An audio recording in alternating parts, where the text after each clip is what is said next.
Good morning, everybody. Welcome to our weekly public meeting. Our next public workshop is March 28th, Tuesday, March 28th, 10 a.m. right here in this room.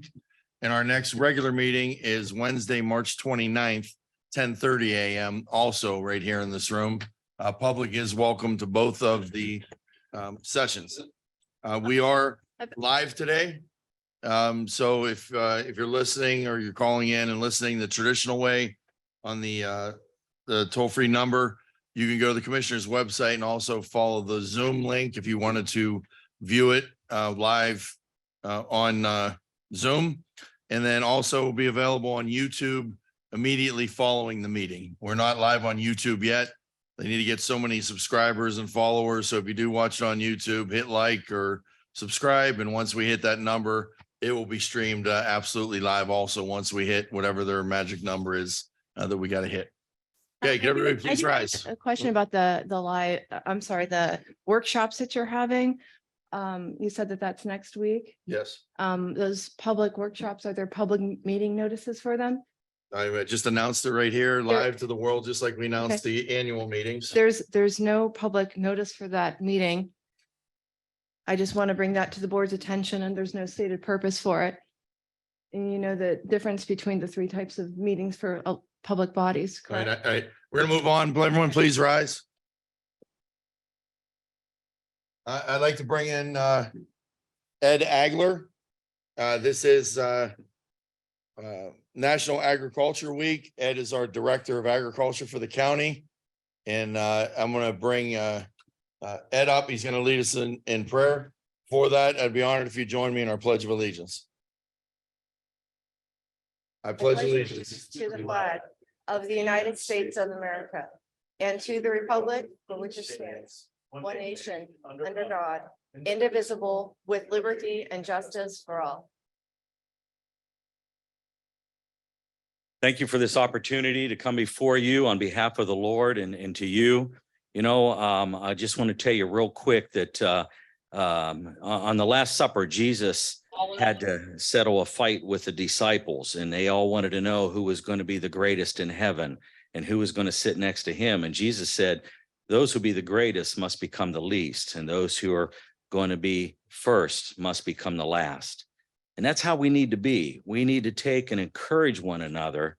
We need to constantly pray for one another. And I do pray for you. And right now you are my commissioners, but at the same time, Mauro, Nikki, and Denny, you're my friends. And Paula, you're my friend. And I just want to thank you, Paula, and tell the ladies in the back everything that, you know, that I appreciate all that they do, because I know they all work hard and I enjoy working with each and every one of you. And we need to come together and encourage one another. You know, the arguments, the fights and things, those have got to go by the wayside. I'm here for you. I will always be here for you. I pray for the three of you every day. You know, Mauro, Nikki, Denny, Paula, I pray for you every day. And I think we need to pray for one another, lift one another up. The Lord tells us to do that because there's not one of us that's going to be first in the kingdom. Jesus is first. And we just always need to remember that. So with that, he calls us to be farmers. He calls us to be workers. He calls us to lift up one another. And you know, with this being Agriculture Week, I thank you for supporting that. And agriculture is a big thing. And the Bible talks a lot about farmers and agriculture and you know, what it means to grow the wheat for the kingdom. And we are the wheat. And when he says, my fields are white for harvest, who shall I send? You know, he needs to send us. And it's the same way with the county. You know, we have to be the body of Christ, which means that we are working for him. We have to be the body of this county, and we have to work for one another. And it goes from the schoolhouse to the church house. It goes from every department in this county. It goes from the custodian clear up to you commissioners and everybody in between. There is not one person here that's greater than anybody else. And we need to take that, what Jesus said to the disciples, by those who are last will become first. So with that, let's go to our Lord in prayer. Father, we thank you for this day that we can be together. I thank you for all that you do for us and for the fact that you gave your son to go to the cross for us, to die for us. And he just didn't die, he rose from the dead. And that's what set our faith separate from all the other faiths in the world. Nobody else ever rose from the dead, and he did. He said, I will rebuild my kingdom or my, in 3 days, I will rise. And he said, I will become a part of you and I will live with you. And he did, and he does. And Jesus said, I'm the same yesterday, today, and tomorrow, which means what he did yesterday, he will do today. And what he does today, he will do tomorrow. So we thank you for being the Son of the living God. You are the Word, you are the truth. You've told us that you are the way, the truth, and the life, and no one comes to the Father except by you. So Lord, I pray that in all the positions that we all carry in this county, that we all carry in our hearts and in our churches, that we would all come together in one voice, in unison, not only for you, but for each other. I pray that you would grant your peace to this meeting, that all animosities and all things, that we might learn how to say things in a proper way, is not to be discouraging to one another, but that we would be encouraging to one another. So Father, I thank you for the opportunity that we can serve this people in this county, that we can serve the people in our townships, that we can serve the people within our state, that we can serve the people within our whole country. And Lord, I just pray that you would do a revival in our land. I pray that this revival would take hold of everyone who listens. And Lord, I just pray that your healing power and presence of your Holy Spirit might come upon each and every person. Father, we just pray for the peace that you can give us, the peace that passes all understanding, and that we might be filled with the joy of your Son at this time, not only because of Easter, but the joy that he gives us by living within us. So Father, we just thank you for this day. We just praise you, O Lord, and we glorify you. And we do this in the name of our Son, our Lord and Savior. Amen. Thank you, Mr. Agler. Hey, Madam Clerk. Mr. Cantala Mesa, Here. Ms. Frenchco. Here. Mr. Malloy. Here. I'd like to start by making a motion from the floor and to encourage the board, as we just heard.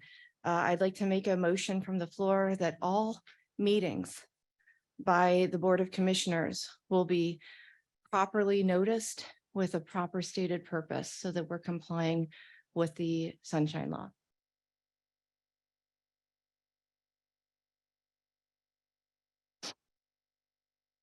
Motion dies for lack of second. Let's move on, Madam Clerk.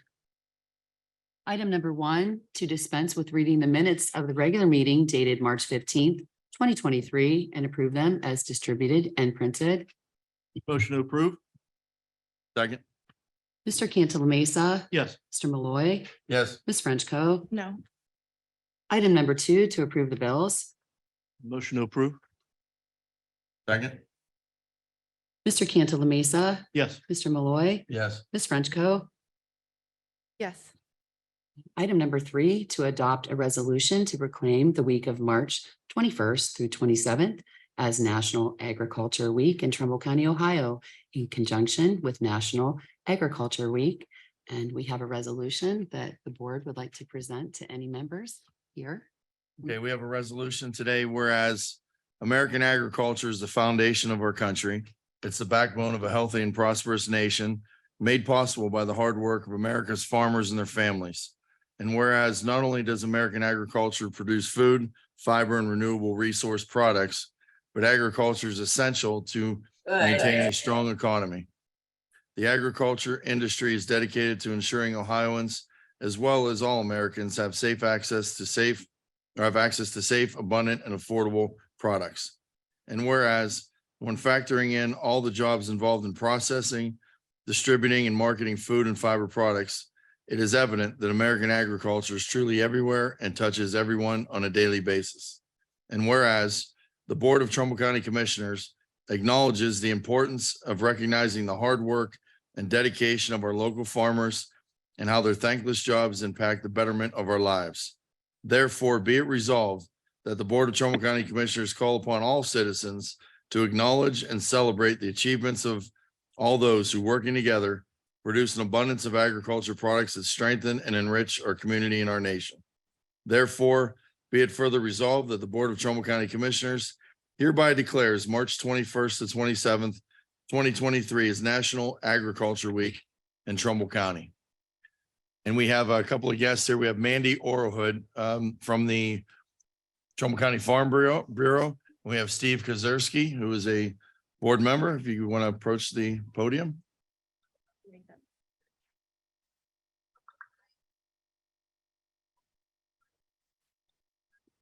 Good morning. Thank you, commissioners, for this. We're very excited. So agriculture is very important to us. And as the proclamation states, it is vital to our lives, our daily lives. So whether you see it, you're hearing it, or you believe it, we literally couldn't survive without our farmers. And agriculture is an important part of Trumbull County. So I just want to share a few fast facts about agriculture. 97% of the farms here in Trumbull County are family farms. Trumbull County has over 1,036 farms on over 124,000 acres of land in the county. The top 3 ag production sectors are farm inputs, equipment, and professional services, soybeans and other oil crops, and then dairy, cattle, and milk production. And those numbers are from 2017. And I think as we've seen over the last several years, farming is changing. We have a lot of new and beginning farmers that are starting to come in. We have a lot of small hobby backyard farmers.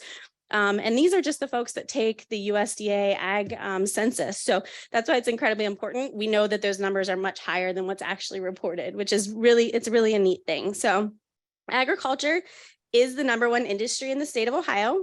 On average, each American farmer feeds about 165 people. Agriculture is America's #1 export. New technology means farmers are more environmentally friendly than ever before, and Ohio's diverse agricultural, horticulture, and forestry industries contribute more than $100 billion to the state's economy every year. So just one thing to remember is that while American agriculture is not just doing things well, we're doing it better and we're doing it more effectively. So I'm going to turn it over to Steve and let him say a few words. Thank you, Mandy.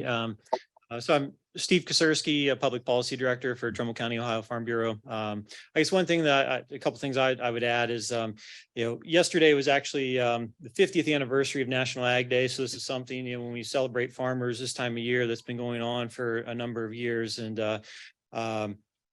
farmers continue every day, get up, and with all the struggles with the economy and COVID and everything still there day after day, providing food, fiber and fuel for the country. And I guess one important thing I'd point out here in Trumbull County, and when we think of farms, most maybe think of grain farms, but agriculture in the county in this part of the state encompasses a number of different things, from timber with woodlands to smaller, as Mandy said, smaller maybe backyard farms with vegetables that are on do farmers markets type stuff, sunflowers, etc. So that's one of the things that Farm Bureau supports and helps out all the different size farmers, whether it's a large family farm or not. But everybody's all important part of the food chain, food, fuel, and fiber chain. And there's actually products grown here within the county that get shipped overseas. In particular soybeans, and I know stuff that I grow personally because I farm. I live in Hartford Township, and some of our stuff will get shipped down to the Gulf and out and over to Asia markets. So and then corn we grow goes to an ethanol plant in Clearfield, Pennsylvania, and gets made into fuel. So it's all part of the chain, as everybody's kind of affected. So when you think of farming, it's not just that family, but it's the whole chain of events that's very important to get from starting from a seed or an animal all the way to the dinner plate or to the end result. So a lot of things that go into that. So we appreciate the commissioners recognizing us and giving us the time to speak. Okay, do we have a motion? Make a motion to approve? Second. Mr. Cantala Mesa, Yes. Ms. Frenchco. Yes. Mr. Malloy. Yes. Yeah, let's hear it for our farmers here in Trumbull County.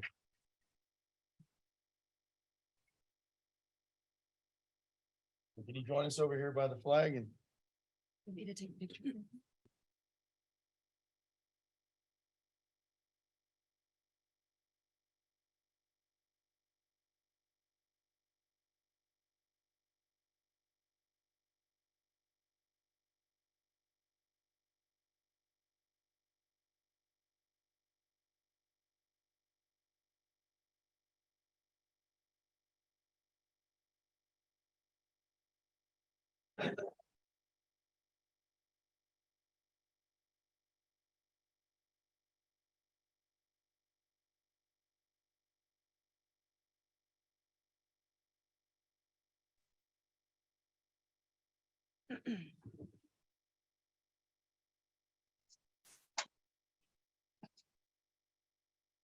Item number 4, Okay, there we go.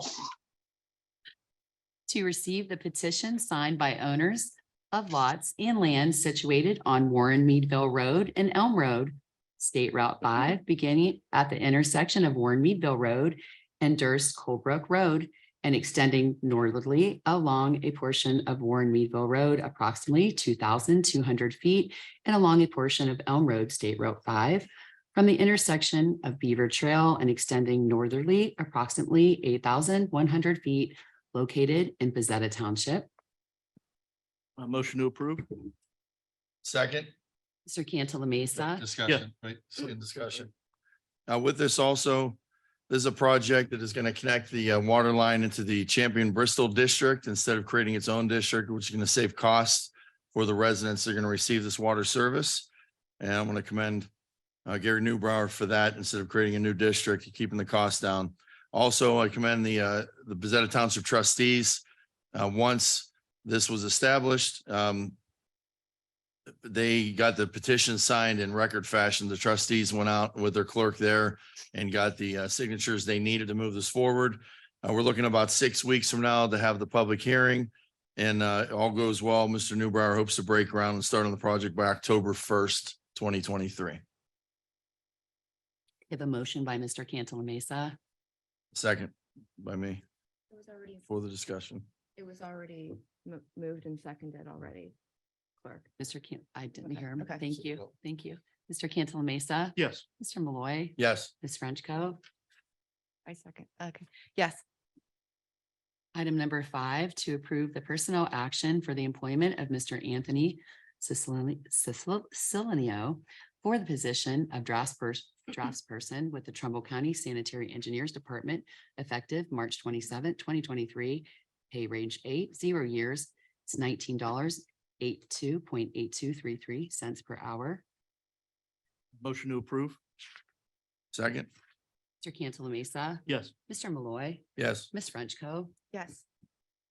Item number 6, to receive the resolution number M-22-169 passed by the Brookfield Township trustees on December 5th, 2022, and a letter dated January 17th, 2023, requesting the Brookfield number 10 bridge to be renamed the Vietnam Veterans Memorial Bridge in honor of Marine Lance Corporal MacArthur Coleman, Army Private First Class Paul E. Good, and Army Staff Sergeant Martin Walker Jr., and the Trumbull County Engineers Office dated March 15, 2023, and set up a public hearing for the consideration of the bridge name change. The notice setting forth the date, time, and place of this public hearing shall be published in the Tribune Chronicle in accordance with Ohio Revised Code, section 5511.09.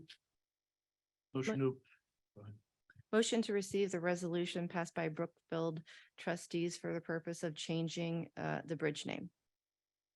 second, and just quick discussion. Trumbull County has a very, very rich history when it comes to this. In Ohio, there's not another county that has more bridges named after our veterans, whether it be our Gulf War veterans, our Vietnam veterans, our World War II veterans. Bob Marino is a big part of that. And now the Brookfield Township trustees, thank you for being here as well, are a part of that as well. We want to continue in that tradition. We want to commemorate and honor our veterans, and this is a way that we do it. So thank you so much. Ms. Frenchco. Yes. Mr. Cantala Mesa. Yes. Mr. Malloy. Yes. Item number 7, to concur with the Trumbull County Engineers Department to approve the SIC and conversion plan pursuant to section 145.01 of the Ohio Revised Code and Ohio Administrative Code 145-1-26. Trumbull County Engineer is executing a plan for the conversion of sick leave and vacation leave to cash for leave that is accrued but not used during the calendar year as defined as January 1st through December 31st as part of an annual conversion plan. These earnings are earnable salary on which employer contributions can be remitted to OPERS. They are going to take 80 hours for sick and vacation leave will be 40 hours. Motion to approve. Second. Discussion. I just want to point out that this is the same number that the county commissioners uses, but they structure theirs in a fashion that that is better for incentivizing retention. I'd like to see if the commissioners could model the way. In what way?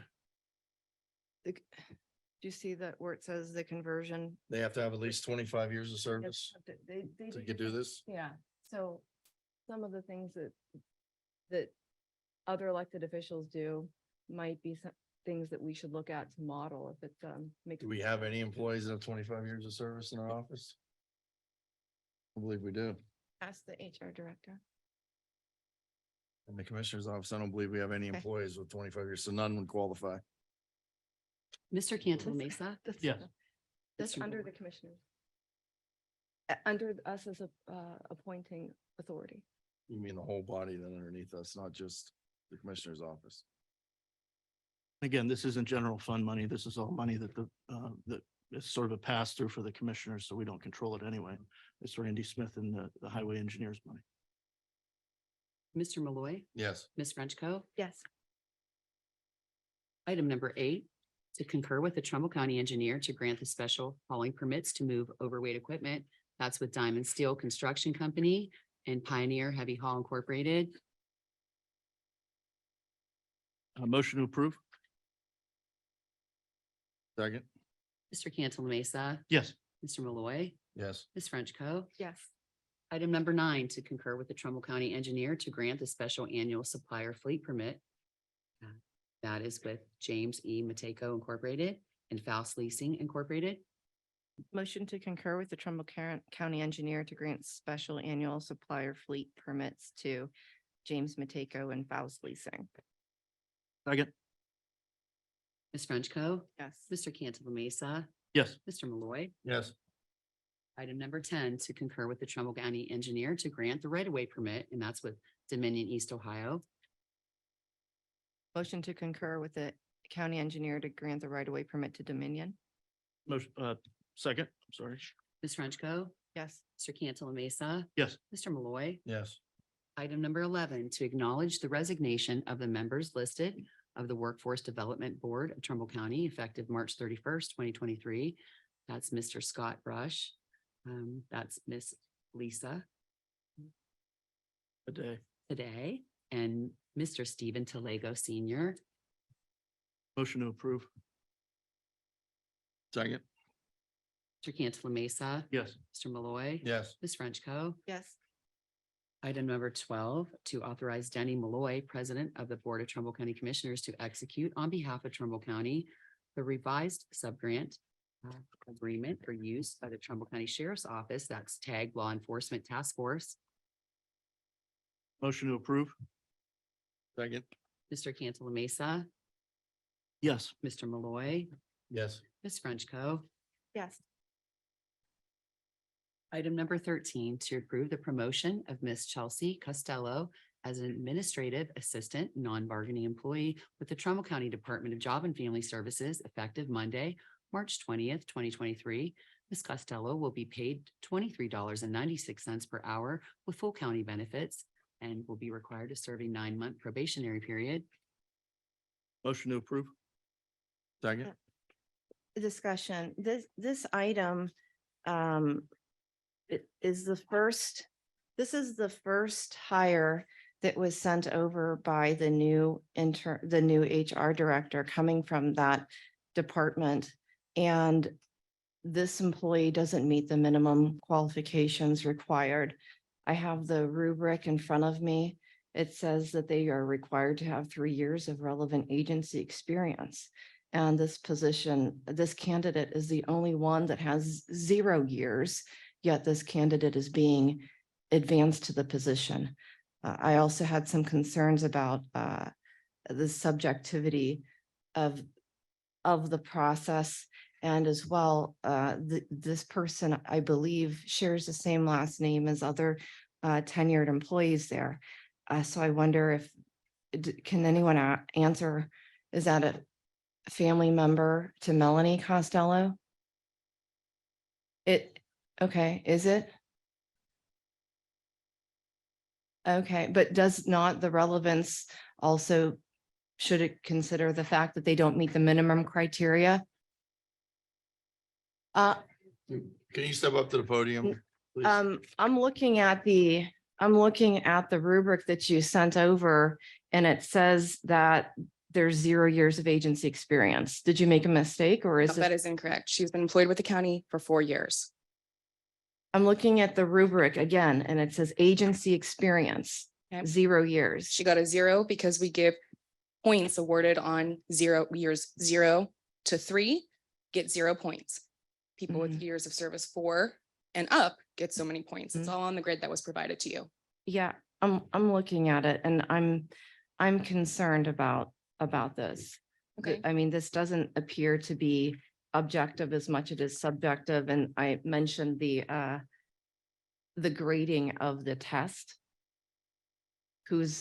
That's subjective, it's 100 points. Who's grading it? The grading on the test was never addressed to us. That was never in your email. The I said grading- there's a difference between subjective and Correct. objective measures, and one of the largest bulk is the grading of a test. And so anyone can manipulate that, and we've seen that happen even, with your hire and how things go in the county traditionally. And I just want to make sure that we're doing things more objective. The test, the aptitude test was based off of the knowledge, skills, and abilities needed for this position, based off of the job description. So we can agree to disagree. However, the test was objective. Okay.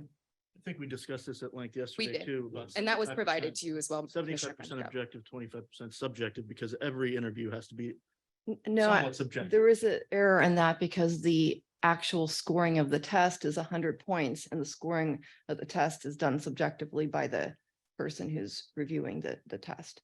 How would it, just out of curiosity, how would it be subjective Yeah, if you we have can't two just- different people grading the tests? So there's a checks and balance system there implemented so that not one person is grading the test alone. I'm looking for an answer for that. I don't consider that subjective. I do, because we see how people get advanced, and then they bring up their other friends and such like that. You We've- just, we've al- excuse me. No, I'm responding to that. I We've got a number of people from that agency who have complained that you're filling the position with your best friend at Yeah. work or something. And I don't like Okay, seeing that. Commissioner, you just you started out this whole thing accusing this person of being a relative of another Costello. She said it Oh, isn't. So they're then you not. went for Okay. another angle because that first angle Oh, didn't it's- fit your narrative. You can't try and criticize people from 5 or 6 different angles. I'm You criticizing the started whole this off by hiring accusing process. them of something wrong. Which It's was. the whole hiring process that lacks any integrity across the boards in Trumbull County. We've got different departments where they're doing their own hiring, and I've seen over at JFS over the last few years how the numbers are shifted in order to bring people who are special to others up. So- Jessica, with all due respect, you put a hire on the agenda that wasn't even advertised. You hand selected somebody to put on the agenda. to No be your different, assistant. no different. This is Okay, completely different. what's completely different is Martha cutting me off, Yoder. but that's Martha fine. Yoder is a new auditor, and she brought with her someone because they have the ability as an Right, elected but you official to operate bring as a someone in, board. to bring someone into unclassified service. I suggest that you review the revised code. I It's suggest section that you review it. 12411A8 is the one that authorizes the Board of Commissioners to bring someone into. Let you speak and cut me Qua- off, but Well, what you don't understand is the Don't strength say of something this- that's not the true. strength of this body is in the board and in the majority of the board. If the majority of the board doesn't want to hire somebody, Okay. they're not hiring them. I would like to just end with the entire grade for the non-bargaining for job and family services is worth 200 points. We did give you a calculated detail of what each category is ranked as points and what is subjective versus objective. When you're looking at a 200-point overall and 50 points only could be considered subjective. I will give you that. An interview is absolutely can be subjective. And- However, Interesting. 150 points out of the 200 is objective. That's more than majority needed to be fair and equitable in the hiring process. And you did state yesterday, you interviewed 7. Correct. Some of the other things that I see that I've seen in the past here in Is this Trumbull County. relevant to this? Yes, Trust the chair. No, it is. Let's be relevant to the. No, the other things that are honestly subjective, though they're ostensibly objective, is discipline. Because if someone's actually protected for some matter, they won't have a discipline in their record, even if they lie or make social media videos from their desk, because you didn't have anything in your background All right. because it was, We're gonna move because forward. You're getting the way dir- off track. the You're doing personal director, attacks. no, the The director, chair's not going to stand for it. the Commissioner director Frenchco. has the We're gonna move ability to on. manipulate who gets You're telling you have disciplined and who more than enough doesn't. time. You're off Okay. track from this agenda item. We're going to No, move forward. It is this You're agenda not item. addressing the chair. We're going to move forward. It is the agenda Madam item. Clerk. Mr. Cantala Mesa, Yes. Mr. Malloy. Yes. Ms. Frenchco. Because it appears to be favoritism and it lacks objectivity and is more subjective, no. Item number 14, to remove from table number 21, Commissioners' meeting agenda under the date of March 1st, 2023, Journal Volume 156, page 25495, to approve the personnel action for the full-time employment of Ms. Christina Stein as a Journal Clerk 1 with the Trumbull County Commissioner's Office. And that's with March 21st, 2023, March 27th, sorry. A motion to approve? Second. Mr. Cantala Mesa. Uh, Mr. Malloy. Yes. Ms. Frenchco. No, Item number 15, to approve the personnel action for the full-time employment of Ms. Christina Stein as a Journal Clerk 1 with the Trumbull County Commissioner's Office effective Monday, March 27, 2023. Ms. Stein will be paid the rate of $18.39 per hour. Motion to approve? Second. discussion, it's not needed to have an additional journal clerk. We've gone for close to a year without this position, without 2 positions, without 3 positions now this year. And everyone in our office who absorbed the additional duties of those individuals who left was given a sizable raise. Now, we're not going to take those raises back, but we're going to add assistance to assistance. I just tend to disagree with hiring. And on top of that, this was advertised in August of last year, almost a year ago. So if anyone does want to do that, there could be a different applicant pool. There could be different candidates. At least do things properly if you're going to hire a position that's not necessary, arguably not needed. Mr. Cantala Mesa. Yes. Mr. Malloy. Yes. Ms. Frenchco. No. And then I'd like to make a motion to eliminate the interim HR position effective immediately and to terminate Mr. Charles Leitner as the interim director who was receiving $8,600 a month.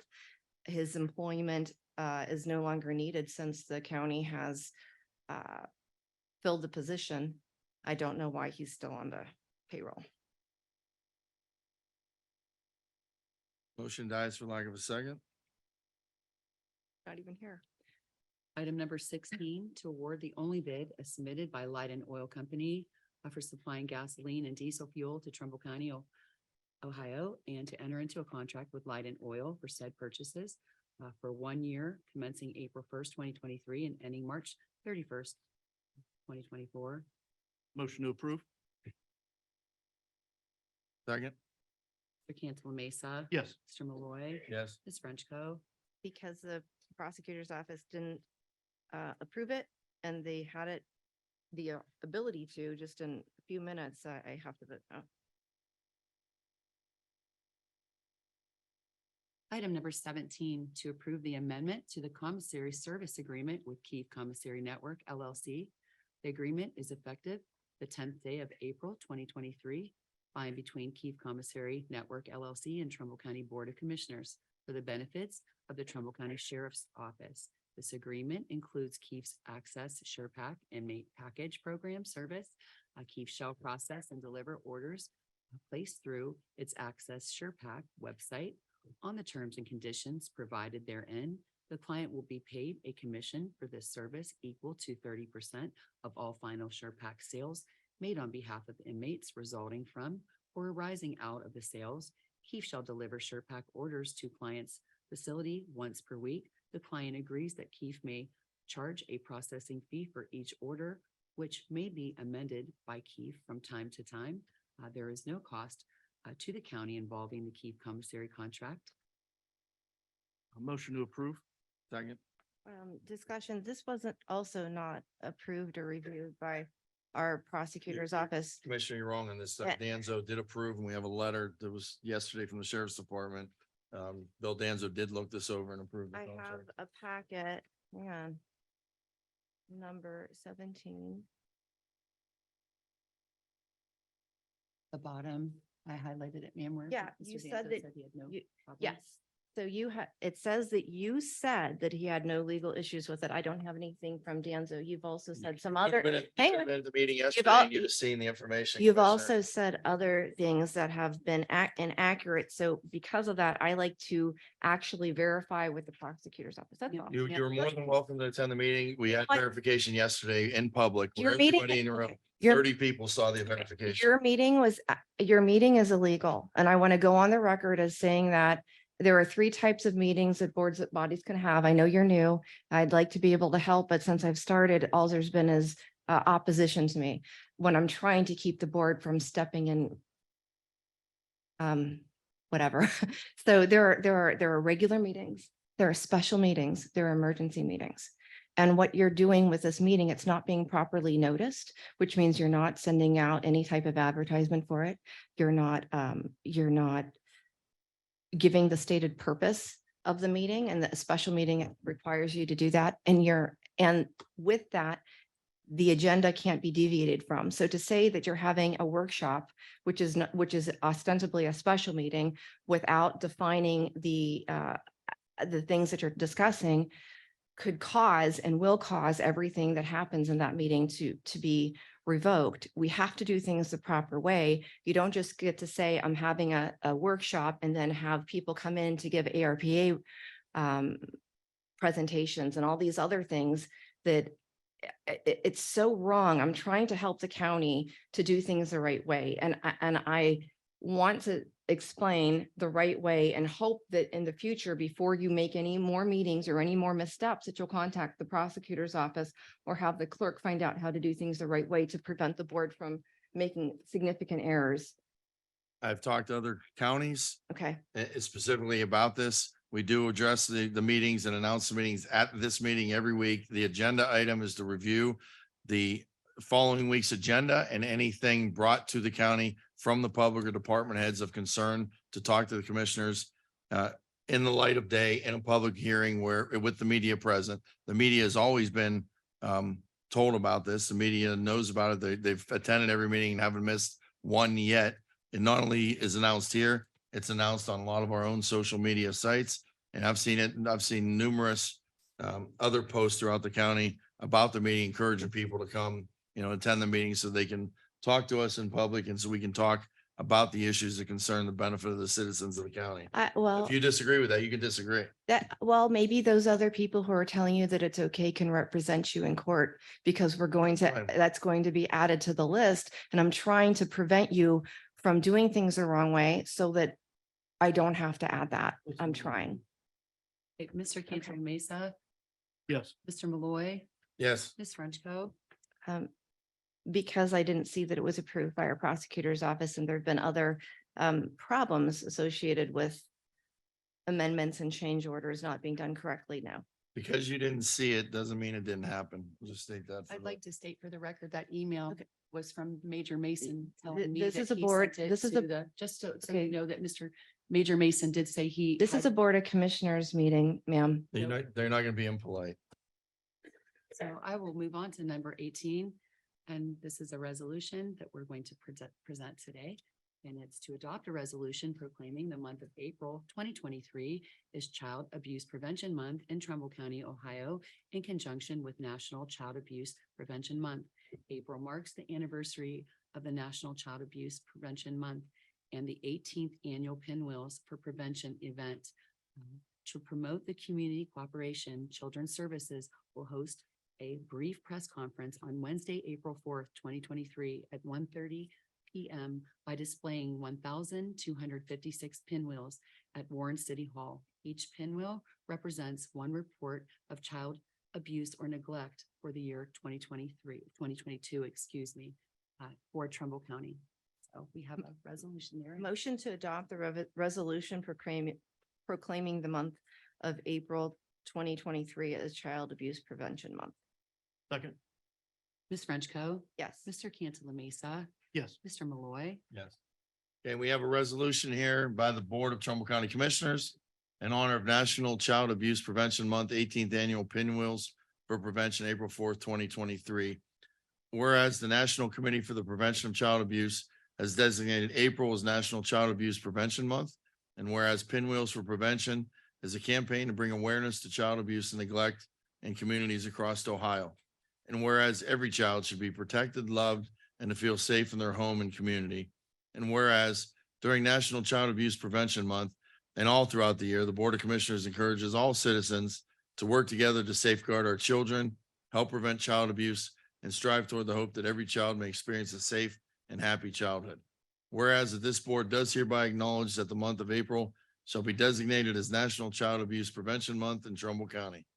Therefore, be it resolved on April 4th, 2023 at 1:30 p.m., Trumbull County Children's Services will kick off National Child Abuse Prevention Month with their 18th annual Pinwheels for Prevention ceremony by planting 1,256 pinwheels at City Hall in Warren. Each pinwheel represents one report of child abuse and neglect in 2022 and is a means to enlighten citizens of the abuse endured by children in Trumbull County and to encourage their support to hurting families so that all forms of child maltreatment can be prevented. And would you like to step up to the mic and say a few words?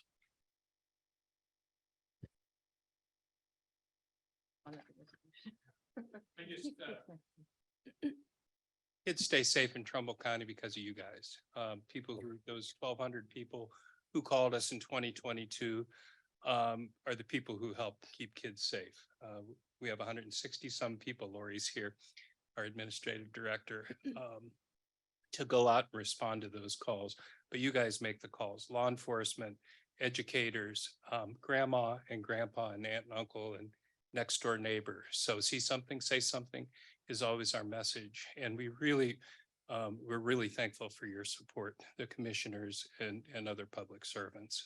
Can't do without you. Thank you. Thank you and all the caregivers. Okay, do you want to come up and we'll do a Well, presentation to they- you, then we'll do another one on April 4th, I mean, just like we did with the farmers.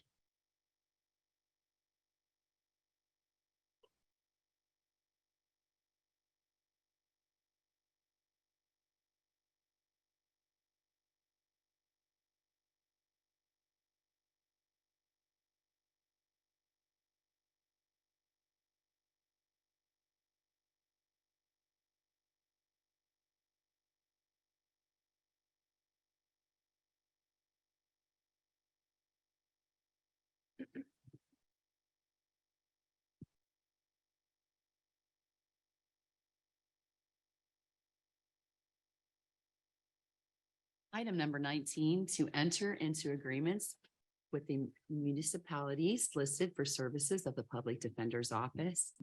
And that will be the City of Warren, Village of McDonald, Village of Lordstown, City of Cortland, City of Hubbard, City of Girard, and City of Niles. motion to approve, Second, Mr. Cantala Mesa, yes, Mr. Malloy, yes. Ms. Frenchco. only because I didn't get an email or the proof that our legal counsel reviewed it. No. Item number 20.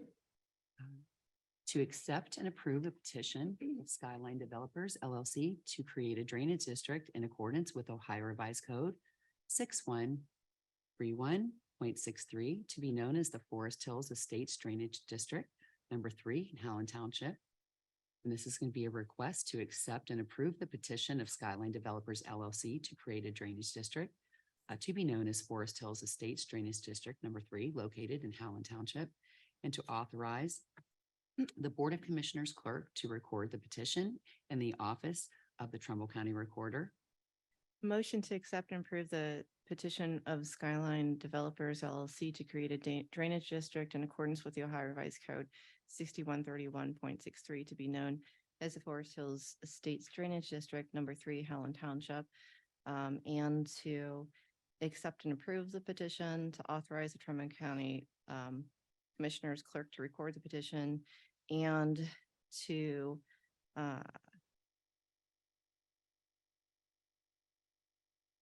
assess the maintenance and to assess the maintenance pursuant to the maintenance costs prepared by the Trumbull County Engineer date in the letter dated February 14th, 2023.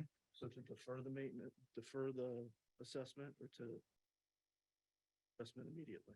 To- That's the question. I made the motion to assess it. Second it, but I'm a little confused. The last developer we had in here, you wanted to defer the payments. Shouldn't we be consistent? So with there should be consistency. The problem that we've been having though is we haven't actually had these drainage districts and the person who is in charge of this shouldn't even be doing it from I'm the talking about auditor's what you office. did last time Okay. as compared to now. You deferred the assessments on one developer, and now you're taking this developer and saying, no, we need to assess it immediately.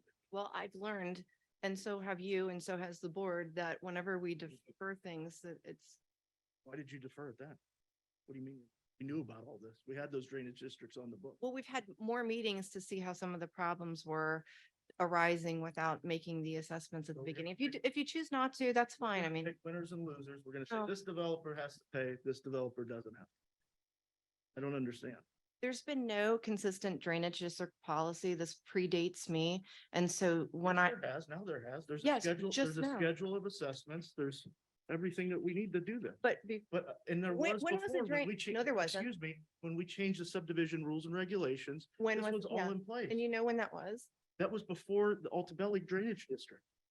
And now you're saying we should have deferred it then, and now you're saying with this, we shouldn't defer it. I'm just curious as to why it's inconsistent. I have I mean, a if you- question here. I have a question here. Maybe you can answer. In the resolution down below, it states the Trumbull County Engineer reviewed it.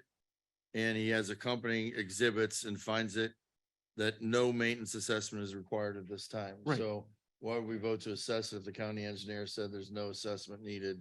Not I'm a just- little confused on language. Not just there. that, but the prosecutor said basically Okay, it's an I- administrative decision, but here's my I point. rescind my The board- motion and I want to make a motion to table this until next week. Table it? Yeah, if you guys are, if you still have questions. I make a motion have to questions? defer the payments. Okay, To be for consistency, but Commissioner, I do think we do need to meet over this to go over in the future, but I don't think we should set the precedence We of don't- of picking winners and losers. we here. don't have And that's any, what we're doing. we And don't you're have it. interrupting me. we don't have an administrator of the drainage district under the commissioner's office. Where there's no one, the commissioner's office are supposed, the commissioners are the, under us should have the administrator. And we've got so many, since I've been here, there have been drainage districts that come up and every taxpayer in this room and everywhere else is paying to put the bills Except for the Altabelli one. for private developments, because they get deferred and deferred, and then we end up in a situation where people are coming in. I'm concerned about future liability, because imagine you buy a house and then you need to come up with all this money to This fix is the, deflecting. to fix the drainage district, and you found that at the beginning of the development, the contractor didn't do. The what issue needed to be done. here, the issue here at hand is that you voted to defer payments Okay. on one developer, and now you're saying, no, not on this one. So the board has to be consistent in its policies and procedures, correct? That's best Isn't that- practice, Oh, correct? okay. I I'm just not don't here to argue with understand. you. I don't understand why we're gonna punish one developer, No and one's not the being other punished. developer. Especially when the subdivision rules and regulations are pretty spelled out, and that happened prior to the other drainage district that we had. Mm-mm. So yes, it did. And you argued in that meeting that it's better for economic development to defer for the developers. But now you're saying it's better to assess for the developers. Go check the minutes. Okay. The All right, so where are we at here? motion. I'll make a motion to defer the assessment. Not, I'm For- leaning for more the- towards supporting the county engineer. And that there's no maintenance assessment required this time and deferring it. Motion to defer, That's Mr. exactly Cantala the motion. I What, made. what about who's going to be administering these though, to make sure that there are collections? That's what I'm concerned with, because as it stands, we've done so many drainage district projects and I don't think any assessments have happened. And until the assessments occur, then every taxpayer's paying for someone else's development. And I don't think that's fair. So But- when is but- that going to happen? Because we don't have anyone who's an administrator of the county to make sure that that's going on. Here's an We have idea. The open- board's gonna do it. Oh, then cause it to be done, because I can't cause anyone to bring me a file. Thank you. The board will do it unless you want to hire an administrator and put it on here to manage the drainage districts for $100,000 a year. But you're talking about $18 an hour for a clerk. Makes no sense. Okay. Mr. Cantala Mesa to defer. Motion But to what defer. about the other motions? You have to address Said you those. rescinded it. Rescinded it, and then I made a motion to table. So just make sure it's all documented There was correctly. no second for the motion. to Okay, table, so so then the motion president died. needs to say, And there was no motion okay, to table. That died without a lack of a second. And then Commissioner Cantalasa submitted another motion. Motion to defer the assessment Mr. Cantala Mesa, and concur with the highway engineer. Yes. Mr. Malloy, Yes. Ms. Frenchco. yes. Item number 21, to accept and award the proposal submitted by Quality Metal Works Incorporated to install new safety railing in the grandstands at the Trumbull County Fairgrounds in the amount not to exceed $22,920. The other proposal was Murphy Contracting. Motion to approve. Second. A discussion. There's no request for quotes associated with this. There are only two qualified contractors certified in this department. that Even can do it. still, even still, a request for quotes is what we need to be looking at. And also, I would like to find out if the county has any type of policy or consider one for DBEs or VOSBs, which are veteran-owned small businesses. Because the other one, which is like about 1,000 off, is a small veteran-owned business. No? Okay. No, wait, That's I'm fine. looking. The veteran-owned business is Just- Murphy Contracting? Is that what you're saying? Yeah, just, Okay. it's okay. So you don't want to award it to the No, lowest? I'm just, You want to I'm award it to just somebody else? asking if we can have a consistent ranking tool. I know when I first started that there were some small business people who are coming and asking us if, when it came to small contracts and smaller contracts, we can consider certain Instead of things. paying more money? Okay. Mr. Cantala Mesa, Yes. And the Malloy? quote is not here. Yes. There's no quote. Ms. Frenchco. Because it needs done, yes. Item number 22, to accept and award the lowest. Language, if it's okay with the board to take that out and just say quote like the other ones, that's fine. It was submitted to me with the responsible lowest, and I felt that should be consistent with the other ones. Just the lowest proposal. Make a motion to approve as written. You have to, it's not been read. So if you're going to make a motion, then. As written, I make a No, motion. to- it's a public meeting, so you have to actually Okay, state. however we have to do it. I'll read it. Madam Clerk, can I please reread the motion, number Yes. 22? Number 22, to accept and award the lowest proposal, quote, submitted by Pro Flooring. And this is for phase 2 of the carpet replacement at the Trumbull County Stone Building, 4th floor. And this is in the amount of $9,711.11. The other quotes submitted were Tondo Carpet Incorporated and Satoli Carpet and Floor Covering. Tondo came in at $9,989 and Satoli came in at $10,671.50. Motion to approve. Second. Mr. Cantala Mesa. Discussion, again, this is an item, when the county does quotes, we need to do a request for quotes, or at least show that the clerk needs to maintain not just the other quotes that weren't accepted, but the request for that, and it's not maintained in our office. We need to be able to prove that there was a request made in case that gets audited, and that request for the quotes will also tell how the quotes should be submitted not as a lump sum, rather that they should be itemized. So one of these quotes came in and it was not itemized. One of them came in, it was for a slightly different square footage. And I think it's important that we do a request for quotes and maintain that so that we can prove that we sought quotes appropriately. Madam Clerk, Yes. One wants to do that the right way. These quotes were given to me by Mr. Hart and they were fully discussed with the board at the public workshop. So if the There is no, already wanted it to be something different, I totally would want to do that, but I was given the 3 quotes by Mr. Hart okay. So, respectfully. so when you receive those things, ask for the request for the quotes as well. So that you have not just the quotes that were given to you, that you have the request for it so that you can show that the county did things properly. And please maintain that in the commissioner's office. Mr. Cantala Mesa, Yes. Mr. Malloy, Yes. Ms. Frenchco. Yes. Item number 23, to accept and award the lowest proposal submitted by Comfort Systems USA for the replacement of the rooftop RTU unit, air conditioning and heat at the Trumbull County Fairgrounds office building. And this is in the amount not to exceed $11,940.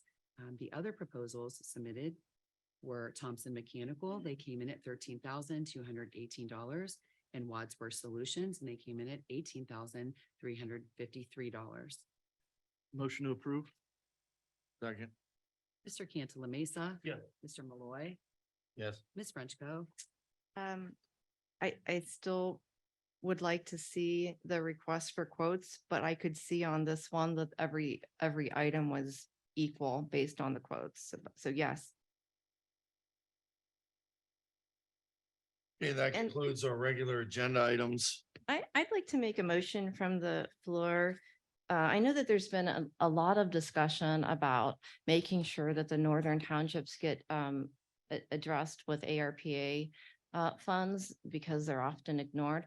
So I just want to make a motion from the floor to preserve, I think maybe 7 million. 7.5 is what I recommended, public meeting of the Okay. remaining To 15. to preserve 7 million for northern townships and southern townships and small villages as well. And for projects in those locations. Supposed to have a meeting on this? Yeah. Did you- did you No, plan the meeting yet? I made a motion from the floor, again, let me restate that, to preserve $7 million for projects in the northern townships, the southern townships, and All the townships. no, the smaller ones, and to include small villages as well. I'll second that to get the discussion. And I'd like to have discussion. This is something we've talked about since the very first meeting that we had, very first meeting here and very first workshop meeting. And one of my main goals when I got elected was represent the townships, and I've been in contact with many of them. We have many, many township applications out there, and I have brought it up in public meetings. When I found out we only had 15 million left at the previous board, had already spent 23 million before I got here, that I wanted to make sure that the rural areas and outside of city limits got some love too from the Board of Commissioners. They felt that we cared about them with their requests and their grants. And I did recommend 7.5 million for that. Last week, last week we had a meeting and we discussed the urgency of ARP money. There's people who've been waiting since, some of them since June and July of last year that don't even have a reply back from the Board of Commissioners on whether there's thing is even being considered or not. So in order to get everybody caught up, I did ask for a breakdown of what we still had out there pending, what we had out there that was already spent, That's what I. which I obtained a copy of last week. We all did with that, although it may be in different formats, is exactly what we need, or at least I found the references for that. Last week, Commissioner, we asked you to go ahead, if you want to coordinate the meeting, that we would side with you on that. You said there was some stuff you needed first before you could plan the meeting. Yes. I would recommend plan the meeting. We'll get the ARP people to come, invite the townships to bring their best application. At that point, after we collectively, the 3 of us, see how much has been spent in each category, I think it would be more responsible to come up with what that figure is, 7,000,000, 7,500,000, 6,900,000, whatever it is. After we reviewed it, we've never reviewed it together. We've never looked at and discussed it together in a public setting. So I think it would be more responsible to everyone in the county for us to do that first before we throw a figure out. Although I do agree, and I did say I want to dig my heels in at 7.5 is going to be taken care of with the townships and the farmers, the rural communities first. I don't know if at this time making a motion to do that we would have to abide by kind of locks us into something when we have no research together to discuss it yet. Although I do agree in the direction that you're heading with this. So as for that, the additional information that I requested it going on 3 weeks ago. And I asked that the staff put together an Excel spreadsheet for me. You instructed the staff not to, and you told them that because the majority of the board didn't ask them to do that, that they weren't allowed to do that duty for me, which was for the purpose of making sure that I don't believe that's that true at all. that is what the email says. In addition to that, I don't even have a computer, a laptop, and I know Mr. Cancel Mesa said that he would trade with me in the interim. There are And three computers that you again, need. we've already talked about There this. are 3 Okay. laptops sitting. With a brand new mouse Nope, that they bought I don't- for I this don't. high sensitivity. Okay, so it's not, there's nothing connected to my, I have no computer at the end of the day. Either way, I'm an elected official and I should be treated equally. And if the other commissioners are allowed to have employees do things for them, and they are going to prevent them from giving me the things that I need in order to make decisions for the county that I was elected to make, that's just plain wrong. On top of it, violating a sunshine law. The majority of the board, but thank you for admitting it. The majority of the board does not get to instruct staff what to do and what not to do behind closed doors as it relates to not providing a service or a task for a duly elected official. And I just wanted to bring that up publicly here, that's what's going on. I'd love to pull together a meeting, but I've been asking for 3 weeks for staff to do a basic task. And since they're not allowing them to do that, and I don't have a computer, I don't have what I need, in my opinion, to put a meeting together. So as long as you guys will be kneecapping me and tying my hands with staff and playing little games that are stupid games that are going to result in stupid prizes, I think that we're going to have problems because the people in Trumbull County want us to work together. And when you're playing games with staff, then that prevents us from being able to do what's right for the county. Commissioner, what you're saying is wrong. Some of what you're saying is an absolute lie. I am very welcoming. I'm very welcoming the proceedings that you've called against us to show, just like you accuse Ms. Costello being a family member, you're accusing a lot of people of a lot of things that are false. You are going to be embarrassed when you find out the results. Secondly, when it comes to the stuff you requested where you're saying we're not complying, it's my time on the floor. We're not complying. Last week, you went in the clerks and said you wanted a spreadsheet, you wanted this stuff, you wanted names and phone numbers of everybody that requested ARP. The clerk stayed and I signed the paperwork to allow them 3 hours overtime, 2 people to stay here until past after 7 o'clock at night to get you what you needed on that day. It takes you 3.5 how smart is that to give someone 2 people 3.5 hours of comp time to put together a list that would take a normal person a half an hour to do? You make no sense. Well, if it took you a half an hour to do, why don't you do it yourself? It wasn't a half hour to do. I don't have, There was a whole lot of paperwork.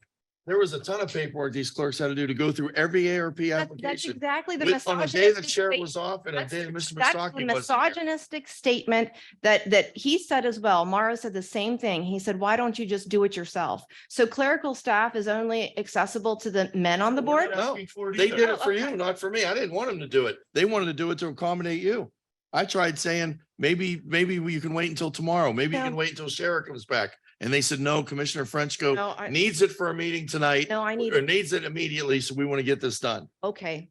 I dealt with her and a union rep on that on whether they should stay No, and do it's this. the spreadsheet. The spreadsheet is what's very important, but they won't compile that for You me. have all the information that we have. the Everything. exact same No, I don't. information. Everything. You're asking people to go above No, I and don't. beyond for You things got- that you you can told- do administratively You yourself. told me to use an iPad that they gave me at the beginning of the year that's linked to Shara Taylor. I can't even access my email on anything except for my phone right now, but So I'm give not, the I'm not iPad going, back. okay, it's in my office. It's, If you're not using it, give it back. It's a waste of money. how about having two HR directors, one getting paid $8,600 a month is a waste of How money. about you breaking your computer and then saying No. you want a new computer and you won't accept 3 that are ready to go right now? Okay, Is that a waste of money? I mean, these are games. yeah, they are. I mean, that is serious. There are 3 computers. And he said you can't use it because the touchpad doesn't register your low blood pressure. We'll give you a mouse, a high-tech mouse. You click, it registers it. What's the difference between a touchpad and a mouse? Wow, yours gets fixed. It's No, not like no, it's not no. gonna get Yours fixed. is being repaired right now by IT. So we were supposed to go spend $1,700 more because you want it right now and you can't use one of the loaners for right now. Makes no sense. It's just obstructionism. It's just trying to uphold or trying to play the victim and trying to play to the crowd of whatever crowd you're playing with I'll right now. not be a And we're perpetrator. trying to move forward in this county. We're doing great things in this county. We have more than 30 people at every workshop we've Absolutely. had. We've had more department heads They're than we've ever illegal. had in the last 20 years, from what I hear from most employees that are active and engaged and want to move forward together. A You're 3-hour, welcome to join the ride because we're moving in good places. 3-hour and You're meeting. welcome to come with us. So you have a 3-hour workshop, a 3-hour or however long these meetings are, and you're holding all the staff up for, and their days are only 6.5-hour days, mind you, because I don't know that the general public realizes that the county employees get paid for 8-hour It's about days, 4 hours and they longer work than your days. 6.5. So that's what the employees are doing. You got department heads sitting at one meeting that's behind closed doors that we have $70,000 worth of equipment, but they are still having, and we have the ability to call in, but they're still having their workshops, illegal workshops in a fashion that you're not allowed to call in and that they refuse to use the Zoom And whenever I ask that for that link in order to be able to call in, for the Zoom meeting for the workshop, they advised me that I need to talk to the other commissioners. It appears as if you 2 commissioners are prohibiting the staff from setting up the technology for people to call in on the workshops. Is that true? Absolutely not. We have new technology as of today. Okay, You are invited to the workshop. so You we're- don't attend. So will the workshops be public now? Yeah, absolutely. That's. They are. No, I mean with the ability to call in and phone Are in. you gonna attend Yes. the workshops publicly or are you That's gonna good have that them they- behind closed doors? like I'm you not going to normally do? participate in any illegal meeting. You're gonna have yours behind closed doors. No, I do But you- research. It's But you fine. preach and Okay. beat your chest about transparency, but at the same time, you're having your workshops behind closed doors. No, We're doing it in the middle of 40 no, people what I'm, and the press. there's There's a difference. I'll respond and explain the difference. When you go to a meeting to work with the department heads, to just have the department heads tell you how to vote. That's not the- what the- happened. The point of And order. that's, is not what Guys, that's baseless allegations. that's that's a far cry from actually Let's being move their on. manager, asking tough questions and reviewing everything that you're getting ready to vote on. I have not gone to any public workshop for over a year, yet it's clear that I'm the most prepared and I'm the reviewed one based on the documents and researching and making sure that I know what I'm voting on. If we're going to be why even have commissioners if you're just going to have a day where you have all the department heads tell you what to do? Commissioner, But we I shouldn't wish- have open meetings with our I- department heads. is I what wish you're you saying. would act more in a partisan way a nonpartisan way with all your employees. What this reminds me of, every single meeting we have, every single action you do is like you are the internal affairs investigator in a police department we see on TV that's always trying to bust the cops that everybody doesn't want to talk to because all they're out to do is bust the bad guys. And then to them, everyone's a bad guy. To you, every employee is a bad person. I haven't heard you mention one new hire, one department head or anyone with a thank you or with a good job or with pride that they're an employee working with you to move the county forward. Do the We right can't thing. have such an obstructionism ways. It isn't like this in other counties. They don't do things So if- the way you want it to be done in any other counties that I've seen. So if people are afraid to be asked questions, afraid that they're doing something wrong that could be improved and afraid of talking to someone who's going to question them, then that's their problem. I got elected to do this and that's what I'm going to continue to do. And to the extent you guys don't hold anyone accountable or ask tough questions, that's on you. But we've already had illegal contracts, illegal purchases, illegal change orders. And those are the things that I put my eyes on because I know those things. I'm not here learning from my department heads. On some things I do, but on other things, I'm here to be their manager. And there's a difference between coming in fresh and not knowing what you're doing and like relying on them, and being their boss. And that's what we're supposed to be doing. So, and the other thing is, if you look at other communities, again, I want to say that the other communities aren't violating the sunshine laws left and right because they actually have a county administrator and we don't. And that creates a lot of the problems that go on and the reason why I had to file that lawsuit. And like I said, your allegations in that lawsuit are baseless. They are wrong. They're going to be destroyed. I can't wait for the day that we get to be able to discuss this thing publicly because it's nothing but setting the county back. Mm. And your costing the allegations county there money. are baseless. And Then let's costing the do county things the money. right way. Let's do things the right way. I think we are doing Let's things not, the right let's way. not do email voting. I respectfully Let's, disagree with let's you. make and you sure are- that we you have are minutes. Manipulating the facts to advance your own narrative, and I don't know what you're doing. You said that audio recordings were adequate for meeting minutes. can They are in many, many counties. They are. And then They that can will be. come up what counties do that. Okay, And what all other previous lawsuits have proven that that is acceptable. there, notices are required as well. And we have notices. Everybody in this room, This is does a everybody know when our standing meeting notice. is next Tuesday? How many people don't? And it's on the And it's on website. the minutes. It's baseless. It's a It's special, baseless. special meeting has to have a purpose, a stated purpose. Let's So, move on. okay. Yeah. None of this is And then doing us any. the other thing is the 911 director position, you know, I didn't receive any of the applicants until about a week ago. I learned by people reading the news and reaching out to me that there was a board established or a panel by one commissioner for the purpose of hiring and deciding who in their own process unilaterally. And we're a board. And whether or not you guys like that or like that I'm on your board, we still need to be doing things together and reviewing applications for department heads. The panel was established at a public meeting. And when we have these meetings, only one commissioner could be present. I had volunteered.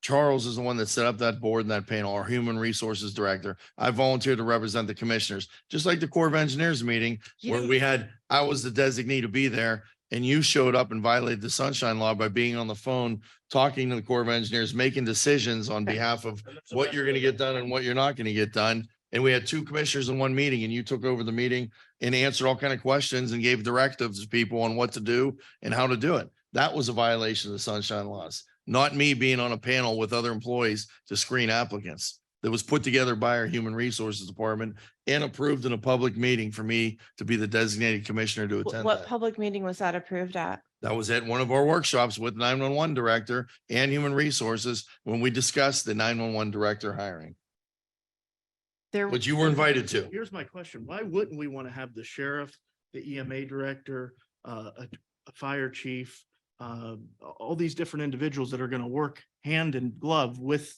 a 911 director to Well, be a for- part of the for- screen? For one thing, there's a conflict when you have the interim director trying to screen their new boss. Okay, so that's going to create conflicts and problems, and that was I believe that's ill-advised. I'm talking about the Second- 911 director. Yes, exactly. The interim 911 director is on that panel and I believe should not be. We had the interim human resources director on the panel to hire his replacement. Okay, The- she's maintaining Who else from that employment here. department should we have on there?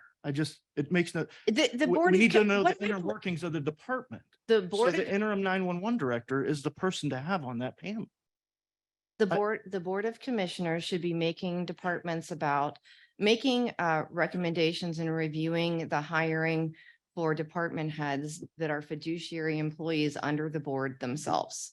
We should be working together, coming back together and saying, you know, hey, I've seen 5 or 10 people who are like going into executive session, discussing them together, and then bringing them in for possibly interviews together.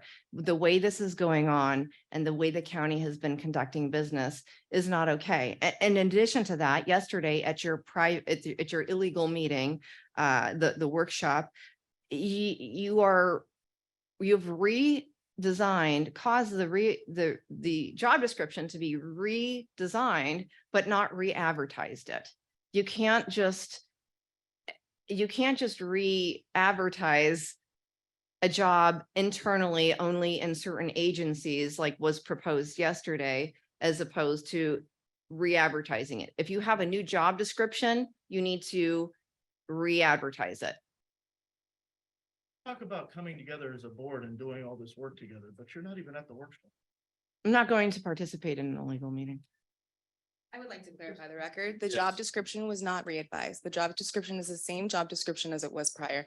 The job posting was re-advertised to make sure that everything in the job description was collectively in the job posting that was not there before, for the record. I believe it said a bachelor's degree this time.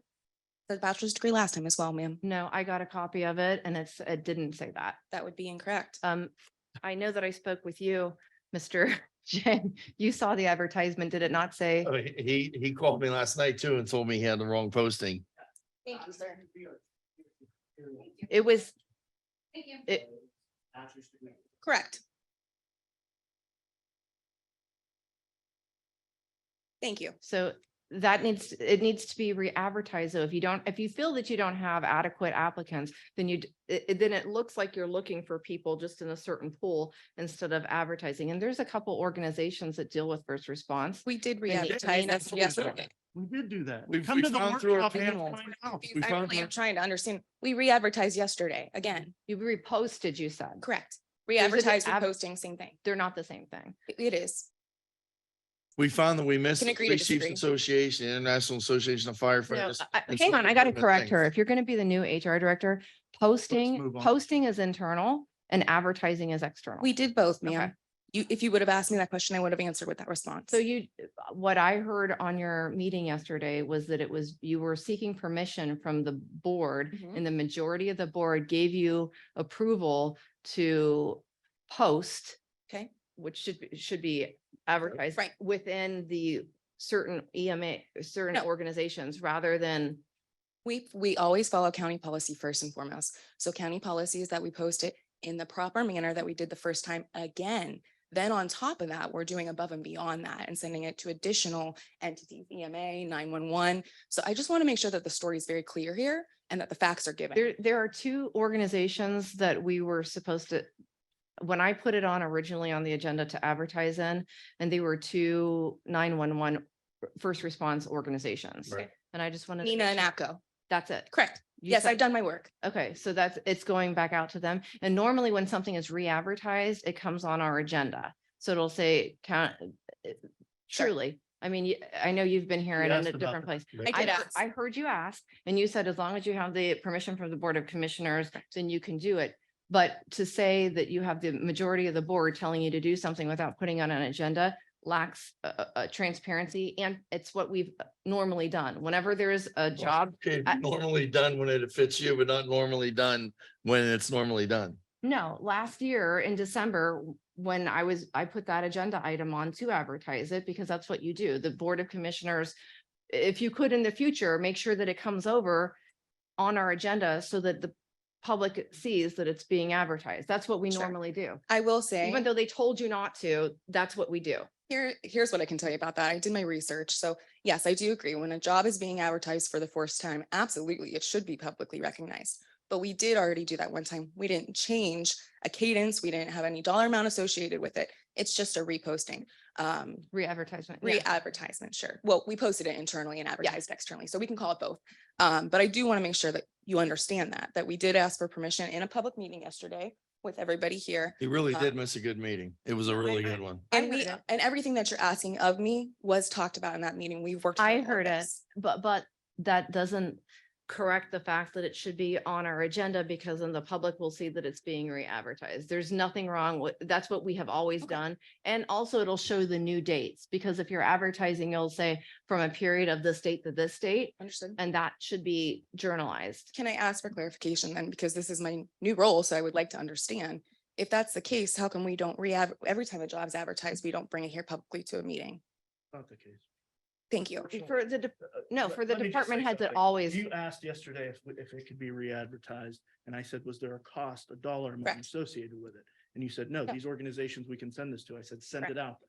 If there was a dollar amount, I would put it on the agenda. If there isn't, let's proceed. So It's I need administrative consensus. from the decision. so board. advertising, if you're actually publicly advertising, there is a cost associated with it. And then we do have and I don't know, because you're new, if you're aware, there's an agreement with I can't remember which news station, but it comes with our Yes. chamber. So I just want to make sure that if you're going to re-advertise it, you specify the dates and Correct. that you put it out there and it's on our agenda, because that's what I'm accustomed to seeing, especially when it comes to department heads. And I want to see that consistency. Okay, so I would just ask for clarification. from the I'm board on it totally fine with the way we did it. I am as Because well. I have, my hands are tied, but there was no cost associated with it.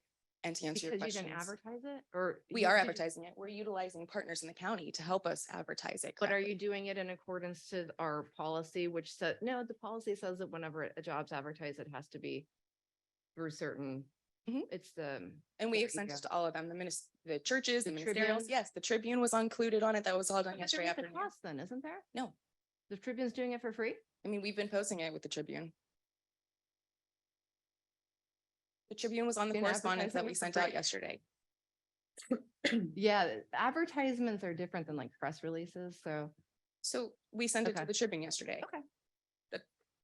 okay, I'd like a clipping of the advertisement. Sure, you were on Thank it. you. Yeah, I want to see a clipping. 841-1600. Ask for advertising department.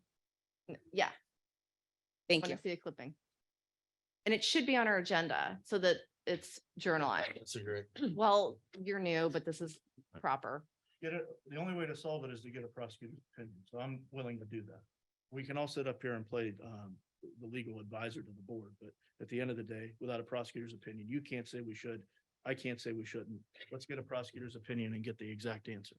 I agree. believe it's And an you're going to- administrative matter, especially if it's already been posted. What do you mean by administrative matter? It's an administrative decision. There are things that happen on a day-to-day occurrence that the commissioners have to deal with. Do you Okay, agree? so you're saying that administrative decisions can be made without sunshine? There Like are telling the I'm staff- telling you, there are certain administrative things that happen on a day-to-day. Like you telling somebody you want your parking spot fixed or whatever. And the maintenance director comes to me and says, can we fix that? I say, yes.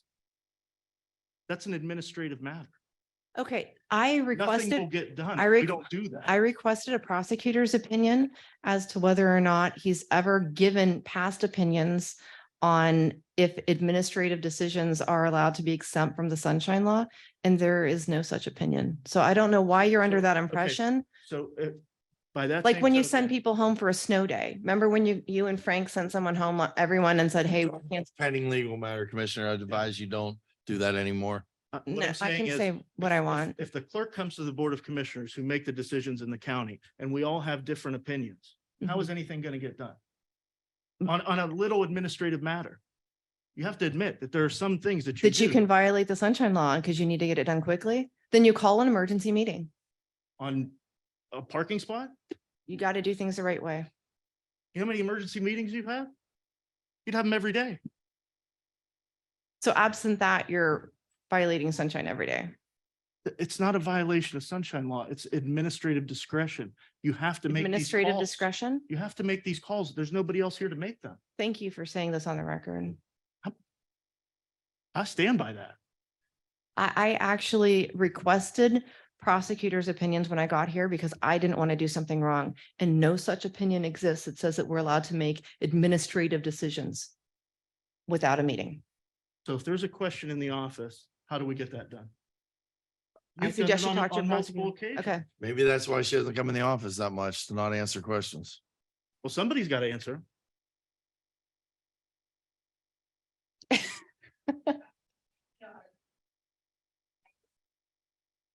Right, exactly. Need to clarify, or I'm asking for the board to clarify. Not one department head in this room can do their job properly if we don't have some administrative. Right. How are we supposed to call an emergency meetings every single day to make every single policy, procedure, discussion? I'm just looking for board clarification because we want to do the jobs to our best of the capability. And I feel like no one's speaking on behalf of the department heads, and I'm here now to do that, as well as every other county employee. So can somebody please elaborate as to who's allowed to make decisions, in what fashion, in what manner? What are we supposed to do? Meet every day to make administrative decisions? Impractical. Thank you. At some Oh, point, you have to wait a do the minute. business of the Are people. you looking for that? Was that the answer that you're looking for? Or are you looking for a response? Because I'm it looking sounded- for you guys to work together and let us know how you would like your department heads to proceed. Go forward. So how it's already been done is that someone like Gary Newbrow, a department head, will say, I was told by the majority of the board not to answer your question, or that I'm not allowed to come. I don't have to come to your meeting, or your predecessor, who's like your coworker, I guess at this time, Chuck Leitner, has said, I don't have to give you these things because the majority of the board told me that I don't have to. This is a daily occurrence in Trumbull County where the department heads are then going back to ask the commissioners, do I have to do this? Do I not have to do this? And that's absolutely a violation. And if you, I hope that you're aware of that. You're taking this a little bit, that I understand what you're saying there. But if you came to that day you came to my office and asked me, can I use your computer? Can I have your computer? Tradesies, Can yes. can we trade computers? Do we need to have a meeting about that? Or can I just give it to you? I mean, at some point, what does all this become hyper technical idiocy? Well, we already had a public meeting about that, and you said that you No, would. no, that was before the public meeting. You came in my office and you said, my computer's my- broken. Can I yes. get another No. computer? And I said, here, No, I use said my mine." computer's So broken. that's a violation of the Sunshine Law. My computer's broken, and you said, would you want to trade? And I brought it up at a public meeting so that we had the discussion publicly. But you already had it prior. It's a violation. It's, at what point are we not doing the business of the people with all this nonsense? We have to make decisions. We have to move the county forward. That's what people are looking for us to do, not squabble over hyper technical issues. We No. got, none of it puts a sewer pipe in the ground. None of it puts a water line in the ground. None of it attracts businesses. None of it retains businesses. Matter of fact, it goes against that. So we better stop doing that. We're going to do things the right way. Great. One way or another, we're going to do things the right way. And I expect that the new HR director will recognize that the majority of the board instructing her to do things or not to listen to one person or to go back and double check and verify is playing those games that lead to sunshine law violations. And you have now access to our prosecutor. So you can send the prosecutor a request for past opinions relative to administrative decisions by the board, if they're allowed to, that kind of thing. Because I assure you that none exist because it's not okay. What I received was a reference back to the sunshine law and say, hey, you guys have to look at this, another case law. So I mean, I don't want you to then be in a situation that the board's in. So. Okay, Like a moving threat. forward. Still have a motion what? on the floor. Oh, yeah, the motion on the Motion on floor. the floor from Commissioner Frenchco. Okay, yes. To Oh, yeah. preserve the, Okay. The motion's on the floor. Are you going to call the roll? I'm sorry. Let's What's the read- motion on the floor? I I'm was going to sorry. read it. So you Please, thank remember, you. it's been a while. Motion from the floor to preserve $7 million for the northern townships, small villages and southern townships. And to Mr. Malloy, you seconded it. So I'll call the roll at Ms. Frenchco, Yes. Mr. Malloy, No, Mr. Cantala Mesa. No, not without a meeting first. I don't even believe we have $7 million in requests from the town. That's debatable. not yet. From what I've seen, we have about 3.5 million. But there are more coming and I hope more do, I hope more Oh, so do you come mean in. projects in those communities, like 501c3s in the communities? Or you mean projects for those communities? After the meeting, you can listen to how I called the. Sorry. Okay, anybody from the public? Yes, sir, Mr. Trustee. My name is Dan Suttles. I'm Chairman of the Brookfield Township Board of Trustees, and I want to thank the commissioners for the resolution to rename the bridge in Brookfield. And those were three individuals who were killed in the line of an action in Vietnam. And it's long overdue. It's more on our part because we dropped the ball a few times on it. So I appreciate you allowing us to move forward with that. And we're hoping to do that before Memorial Day or on Memorial Day. But if I can add one more thing, I went to your workshop yesterday and it mirrors on a much bigger scale to what we do once a month. It's called our department head meetings. We do similar to what you did yesterday, glean information on things that are going to be on our agenda. And your workshop was run very well. And it made me think, well, that's the way they do it on a bigger scale. And we call it as a special meeting, same way as you did. And It's not the I- same thing, but that's good if you do it that way. 'Cause I you're doing it right. appreciate being able to have input because you asked me some good questions, Mr. Malloy, about will there be more people that we don't know that were killed? And we had done that homework, and I appreciate you asking the question. The one thing that I debated on whether I should mention is you brought up at the end of your meeting about the perception out there and how the media is there and how you need to work as a board together and how it's reflective in the media. Well, I go every year to the Ohio Township Association meeting and winter conference in Columbus. And you network with people and they see your name tag and you're from Brookfield. Where's that? Trumbull County. And it's exactly what you said. They said, oh, Trumbull County. And it's reflective in the whole state of what's going on. And I think you're making a valiant effort to make this non-controversial. And I appreciate the fact that you're putting that forward, all of you, to make it work. So we're not a controversial county. And I appreciate that. Yeah. Thank you. And I want to say, thank you for doing it right, because what you described, a department head meeting, calling it a special meeting with the stated purpose is the proper way to do it in accordance with the Sunshine Law. So good for you.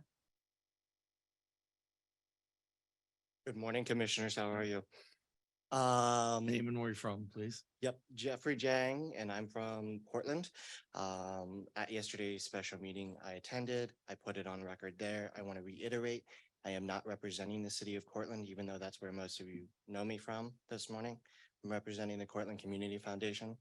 We submitted an ARPA request for $35,000. I've submitted the appropriate documentation, as well as additional information was provided yesterday morning. It is available to all of you, invoices for our Safety City project. So I just want to provide a little bit of context and hope that we can get that moving pretty quickly. Safety City is a miniature town. It is a program that is all along the East Coast and Midwest, Middle Eastern regions of the country. And essentially it teaches children 0 to 10, public safety, traffic safety, how to ride a bike, start teaching them basic driver education as well. It provides a recreational space for any public entity to come and utilize as well. The city of Portland currently has right next to this new project, our splash pad where residents from all across the county come and enjoy our space. The city of Cortland itself picks up maintenance, cleanup, winterization of the properties and security of the properties. We set a goal of $42,000 during COVID, or $45,000 during COVID. This project was started in 2019. Due to the pandemic, we shut down, everything stopped. We revamped the program, brought it back in 2022. We faced price increases like everyone else. Our new target goal is $52,000 with an addition of ADA compliant swings. The nearest ADA compliant recreational space is the Hine Memorial Park in Canfield.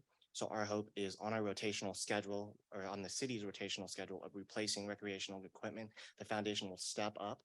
We'll start paying parts, over time over the next 5 to 10 years, and we'll have a fully ADA compliant recreational space in Trumbull County. That aligns with the regional chambers goals and their economic development goals that I know Commissioner Frenchco went to Washington, D.C. to advocate for with the repopulation effort. Safety City will also be ADA compliant. Our splash pad is currently ADA compliant. Right next to it is our general playground, which will be getting an ADA compliant swing and rubberized mats or walkway. Solent is the nearest town that has a safety city. They're calling their safety town, to my knowledge. And so, like I said, that's something that we look at. We look at the quality of life aspects in the economic development world to see where we can improve and better our communities. And this is just something in a program that we thought that would help that. I'd entertain any questions the board has or any additional information you guys require. It was a great presentation yesterday. We asked to move it forward legal and we hope to have an answer for you soon. Awesome. I appreciate it, guys. Thank you. So this is being sent to legal. Yes. Okay, so see, I have I think it's a great project. Wonderful, because I know you said Solon is the next closest city with that designation.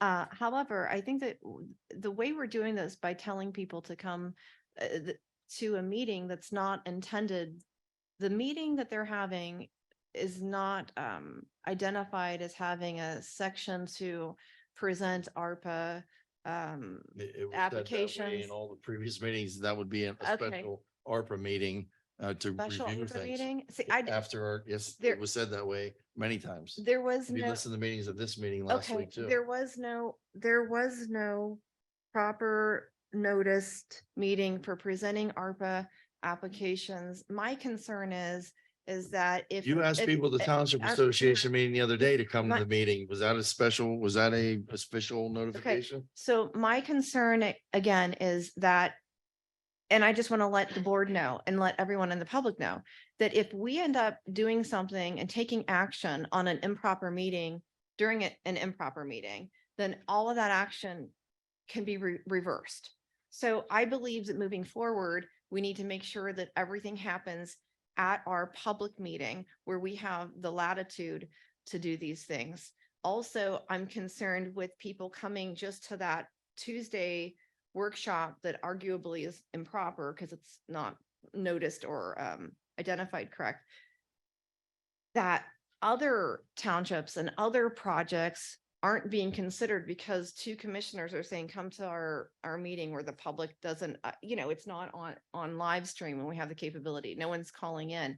And I just want to have a level playing field for the rest of the projects, because last week we heard someone say that the squeaky wheel gets the grease. So we've got applications that are coming in on 1 week and then being pushed through the next week to legal, and other applications that have been sitting there for 2 years. So I think that it's just more appropriate for us to look at everything together at a public meeting with that being the intended purpose.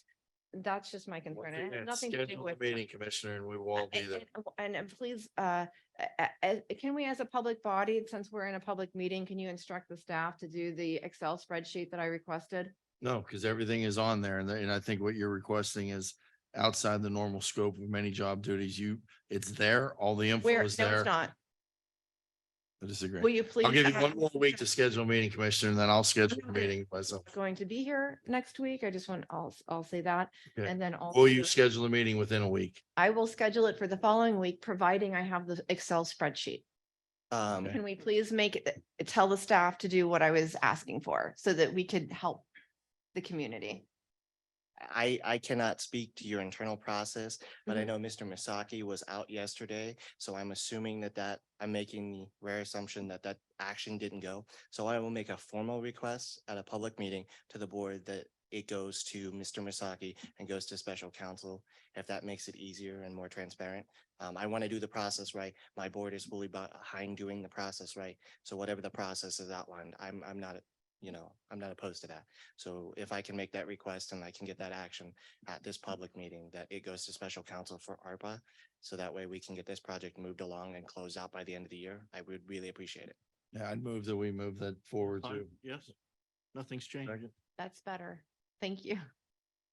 Now, do you recommend we have a vote on that or just No. consensus to move it Since, forward? since the very beginning, I have actually used to put it on our agenda before you were here, that we have discussion every week related to ARPA funding and decisions and projects, but no one wanted to do that. We forwarded all the projects along. Sure. Edward Anthony, Chairman of the Executive Board of Trumbull County EMA, and this is Ben Kyle. He's also on the Executive Director's Board too.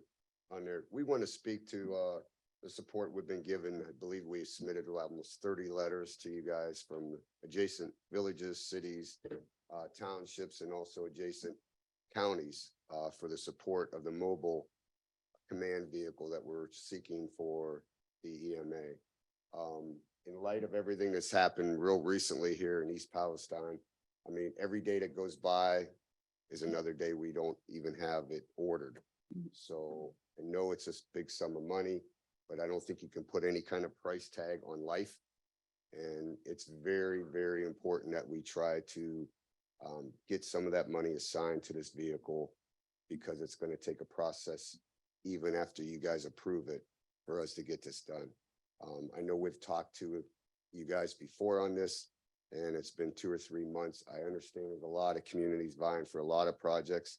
I understand they're all important too, but I don't know how anything could not be looked at more serious than what this is right now at the moment. So I think our residents in Trumbull County deserve what they have in adjacent counties. So please give us that support.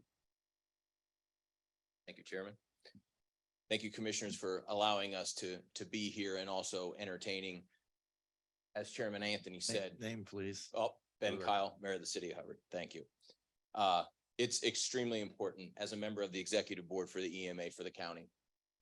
The level of importance of this vehicle is so widespread. It touches every single corner of the county and every single resident.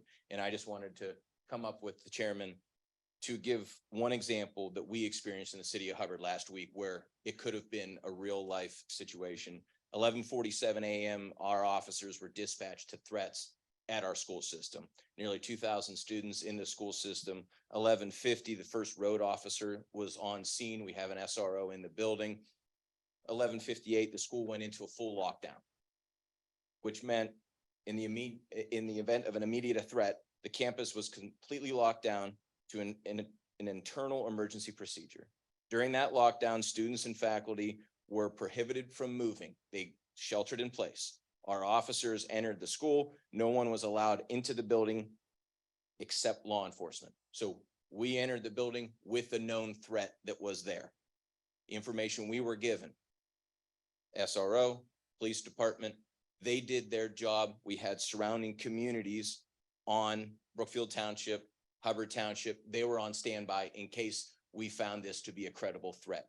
At that moment, Chief Thompson, our police chief in the city of Hubbard, could have reached out to EMA to have that mobile command unit, which is also in theory a mobile 911 center, to be dispatched, to be driven from its location on scene, to then be that mobile command center for a full threat analysis, how to deal with the situation, how to professionally take care of the business that is needed at hand, where it is a truly multi-jurisdictional response. And that is something that we think of so many different aspects where this command vehicle could be useful.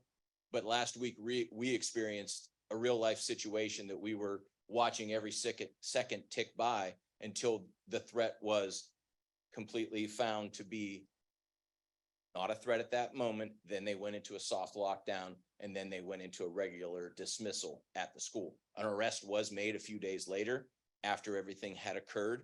But if there was an actual assault, if there was guns in the school, if there was a tragedy that took place, this could be something that our small community could use that would be a monumental help to us. So I just wanted to give a real world example of how it could be helpful to us. Thank you. Thank you, Mayor. And I would say with this, I attended the EMA meeting when they first talked about this. The paperwork here is impeccable. This is exactly, I believe, how every person should submit an ARPA grant. With the backup, they have pretty much every community from Trumbull County with a letter of support for this. And as a commissioner, as a steward of the taxpayers' dollars here, I can't see any better or any way we cannot fund this thing. Hats off to everybody that put it together. Hats off to the EMA board, John Hickey for thinking about our future. and to all our safety services out there, that I proudly make a motion. We send this off to legal Yes. I and agree. and we try to push this thing through. You had a consensus of all three board members on that, which is pretty damn good. Let's give a round of applause for our EMA, all of our safety services here in the county. Point of personal privilege. Yes, go ahead. You hold for just a second, Mr. Torres, please.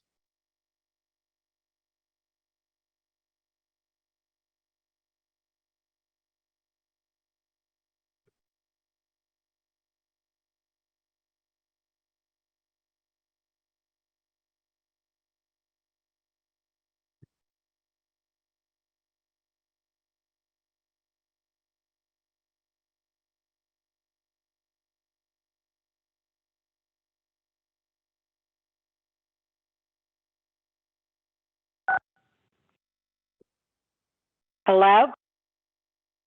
Not yet. We're on a break here for a second. Hold, please.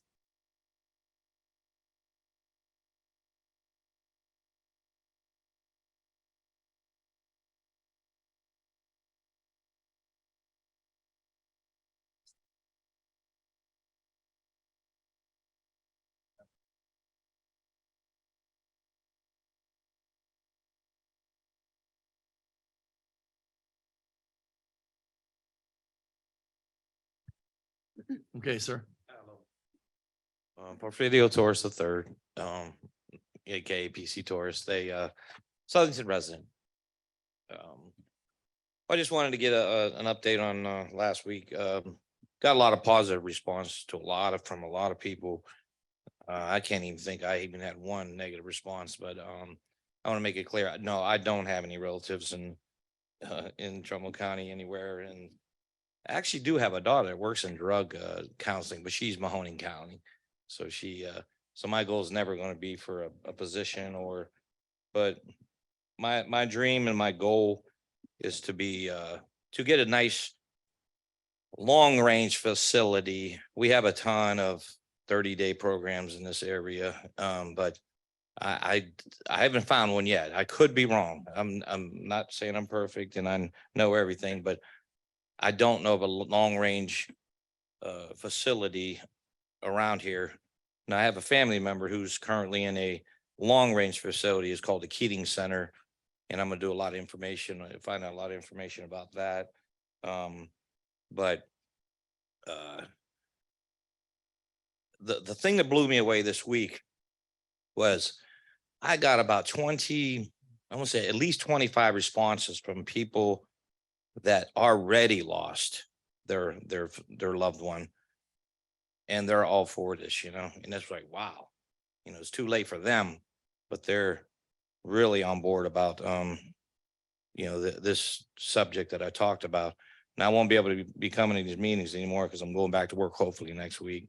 Had a little minor knee surgery but I'm not pressuring any commissioner here. I don't care either three of you to help me out. It's not your job. I just come to the board meeting last week to see what can we do. You know more than I will. Like I said, I was told you last week, I know about water. I can tell you about water. When it comes to how this works, how it is to, I'm not expecting Trumbull County to have their own facility that's run by Trump, like the commissioners or whoever, but I know people. And even if somebody's goal was to just make money on it, I'm okay with that too. Because it is a big business and it's going to get even bigger because drugs ain't going away no time soon, and it's sad, but when I ran a gym I ran a gym for 11 years. My goal was at the time I had a son, but he wasn't even interested in that. I didn't even want him in boxing, but I opened it up to help kids out. And I've had a lot of failures and I had a lot of successes and it meant the world to me. And the thing that stopped me from doing it, I'd be doing it to this day, was an ex-wife who got in drugs and ruined our family, And so I'd probably be doing it to this day, still trying to help these kids out. But guess what? I couldn't even help my own household out. So, what I can do now is speak about it. If you're interested, fine. I won't crucify anyone that doesn't. If any of you three commissioners don't want to do anything, I'm fine with it, man. You know, but if you can steer me and whoever else um uh to this goal, my goal is, I know it's not gonna happen tomorrow, I know it's gonna happen next week. All I do is I hope it happens in my lifetime, because who even knows how long it's gonna be. I'm hoping at least another 20 years, but if it don't happen, then don't happen. But please, you know, if you can do anything to help us and help me, I'd appreciate it. Thank you. Thank you. I want to respond. It's okay. It'll just be a minute. I got the email from Amy last week and I referred her to, I CC'd April Caraway. She's the director of our Mental Health and Recovery Board, and she works closely with making sure that our county has those services that are needed available to people in Trumbull County. There are certification processes and she oversees all of that. And the other thing that they do is they work to make sure that whatever they're funding coincides with the plan that they have in place. So that would be the person who I would recommend speaking with. Okay, thank you. So hello, my name is Terry Shavers. I'm with the Braceville Community Foundation. I'm not an official from Braceville, but we did a presentation to Braceville about a proposal for an African-American museum there in the community of Braceville. And so they sent us here saying that maybe we should share it with commissioners and see whether or not, you know, you guys would approve a project like this.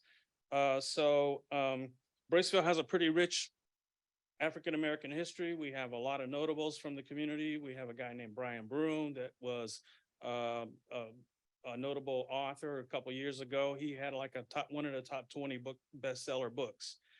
Everybody knows Ernie Shavers, of course, right? So we have a lot of good history there in Braceville. It is a community that was developed during the Great Migration, and it has a lot of Underground Railroad history. It has 3 standing Underground Railroad homes right now today. Okay, so our presentation was basically to them, to the trustees, that you know, we'd like to be able to preserve and commemorate this history, if at all possible, with a museum, and we would like to restore one of the older homes in the community to preserve it as a museum.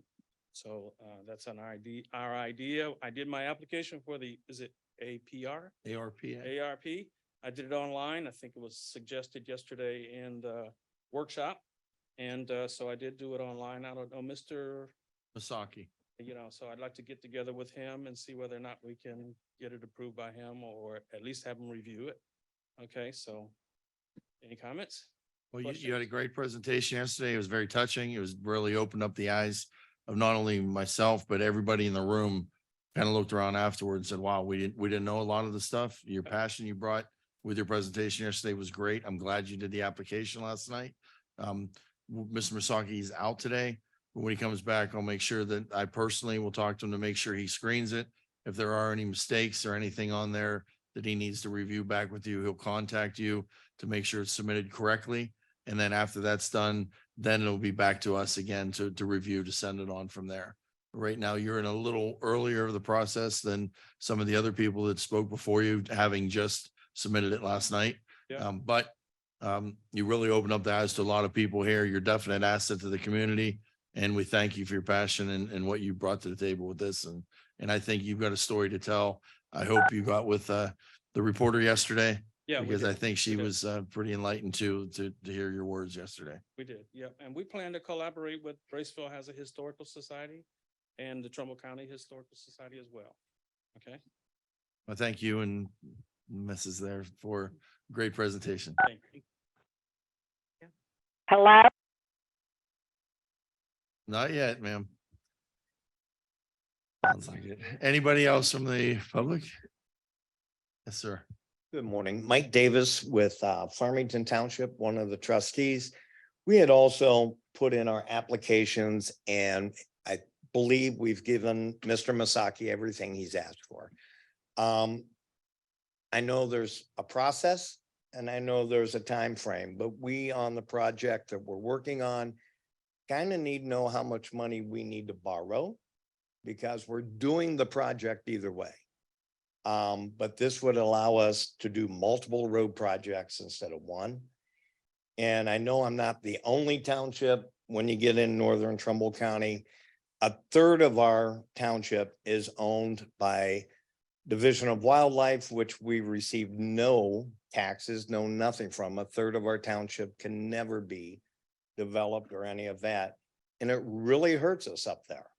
And I'll go hunting with anybody anytime, but at the same time, I'd love to see that in houses instead of that, now that I'm a trustee. So that's all, just kind of want to make sure we're in the forefront, because we do it on a time schedule as far as what we need to do, continue with our projects for funding. Thank you. Hello? No, not ready for you yet. Anybody else from the public? Yes, sir. Doug Wilcox, Allen Township. So, Mr. Malloy, the HR director, we had a new hire. Yes. And I want to say, I thought she was very well spoken and tried to get detail. Obviously some conflict. We have the outgoing and the newly appointed. Does the commissioners have a plan or a termination date of the outgoing to eliminate that expense from the taxpayers? That was something that was briefly brought up yesterday. Unfortunately, she started on Monday. And the plan, at least that I had in my head and that I had heard discussed previously through him, was to get someone hired, work with her for a week or two to get her or her or him at the time acclimated, turn over everything he's working on to her, not just have her start cold turkey. Unfortunately, he broke his foot and he's out on medical leave right now. So there's been no contact with that, but I know he has a lot of files, paperwork, things like that pending that are sitting in there that we need to get them back for at least a day to come back and show her, hey, here's what I'm already got. Here's this, here's that. When that happens, I hope that we would be able to terminate the contract, or that he would submit resignation at that time. And I'd hope for him to be able to work with her for a week or two. That's not happening right now because of his situation. I understand he is having surgery this week. So this is something we are going to have to address as a board, but I think we need to discuss it. More so, I mean, we have to deal with this. Yeah, we absolutely have to deal with this, and it's not as planned. But I don't think it would be fair to the taxpayers or anybody to just leave his work pending there for someone to have to pick up the pieces and move on without any instruction at all. Yeah, he had a plan. She needs to at least be given that ability of what that footprint of that plan looks like so that she can move forward. There has been 3 or 4 months worth of work that is pending that we can't just disregard those people either, that are waiting for answers from him that she does not even know about yet. Right. We just don't, in my opinion, don't want to carry it out 3, 6 months, a year, right? Correct. We don't want to carry that cost. No, this is week to week right now. And I hope that she's shown that she's efficient enough that when she gets a day or two with him, I think that could be it, in my opinion. I would say that though she didn't meet the minimum qualifications, she's far more competent than Mr. Leitner, and that she'd be able to figure out with greater ease what was going on, because he had no formal background or public sector experience, period. And so I think it's just dead weight, and that we should terminate and eliminate that position right away. It was only intended to be for a month, and then it's dragged out, and then now there's an injury, and this is ridiculous. It's not the responsibility of the taxpayers to continue to keep someone receiving $8,600 a month for doing nothing. And so on my position, the young lady who spoke today, I liked the way that she investigated, got the answers. I commend her on doing her homework to bringing forward. But we're relying on you three to have continuity and good discussion. You're our leaders, right? You're going to make the final decision and you're not going to agree. But today's meeting was a lot more positive than that March 1st meeting that I attended. I left very frustrated, right? I commend you on trying to come up with a solution to them, and we ain't going to agree. Mr. Malloy, if we can't get to the ARP funds for the northern, southern, and small villages, Right, if she doesn't have the computer access, I think we give her a reasonable amount of time and we just schedule a meeting and let's all three of you sit down and have a nice conversation and bring it to the vote. You know, maybe even to the workshops, the sunshine lights. How long have those meetings been going on? Is this yearly or is this 6 months? How long have the workshops? Workshops? There've been workshops prior to when I even started, And what year was that, sir? 2014, I'll give you some background. I'll give you the 2004. to be Two exact. thousand four, give okay. you the background Okay, on that. please. First, I want to say that it's not about the equipment. I have staff. It is. I mean, I like to have that, but the staff, the better question is, will the Board of Commissioners instruct the staff to do the task, which is putting together the spreadsheet that I requested? I That's think what you we need. three can work together and get that resolved. They're actually, we can't do that behind closed doors and the staff is outright refusing because there are emails from this commissioner telling them not to do that. So that's a problem and it needs to be addressed. I'd be happy to share that email with you. Secondly, as far as these workshops go, when I came on board, they were having an agenda item. It was focused on the agenda items. Now, at some point last year, after the clerk filed the CPO, they stopped having those workshops and began they stopped having them all together. So I then at that point said, well, I still want to be able to go over everything and started having a personal one where I would gather everything and review everything and talk to the department heads if they were available and figure things out and decide how I was going to vote. But then Mr. Fuda decided that he was going to have one, his own one with Mr. Cantal Mesa, who didn't, I don't know how many you attended, but there wasn't always a quorum at those. So then now this year, is they decided to restart doing them. And the way it is required, there are three types of public meetings. The regular meeting, which is today, and it's determined with the reorganizational meeting at the beginning of the year. A special meeting, which should be noticed as such. The one that I'm saying that isn't done correctly, the workshop, it should say special meeting. And with a special meeting, you can only discuss the things that are supposed to be there. So if it's a workshop or agenda items, that's it. But to bring in the other things isn't okay. And then the other one is an emergency meeting. So So when does the public get a chance to talk? When does the public get a chance to have input then? Here, If can I we just- don't Listed- stay on one second, task. Second, please. It's listed on the Trumbull County Commissioner pages, Tuesdays being the workshop and Wednesdays being this meeting. If that was amended to say Tuesday special meeting workshop, it could would be that done- comply? to do it correctly would be a special meeting and with the subject matter being noticed as well, which would be agenda items. And then they cannot deviate from the discussion that they're intended to be there, because special meetings are very narrow. What's good for Trumbull County? That So here. I think we gotta talk Can I it say one all. thing? Yeah, so I think since 2004, our prosecutors never said you can't have workshops. And then we've always had workshops.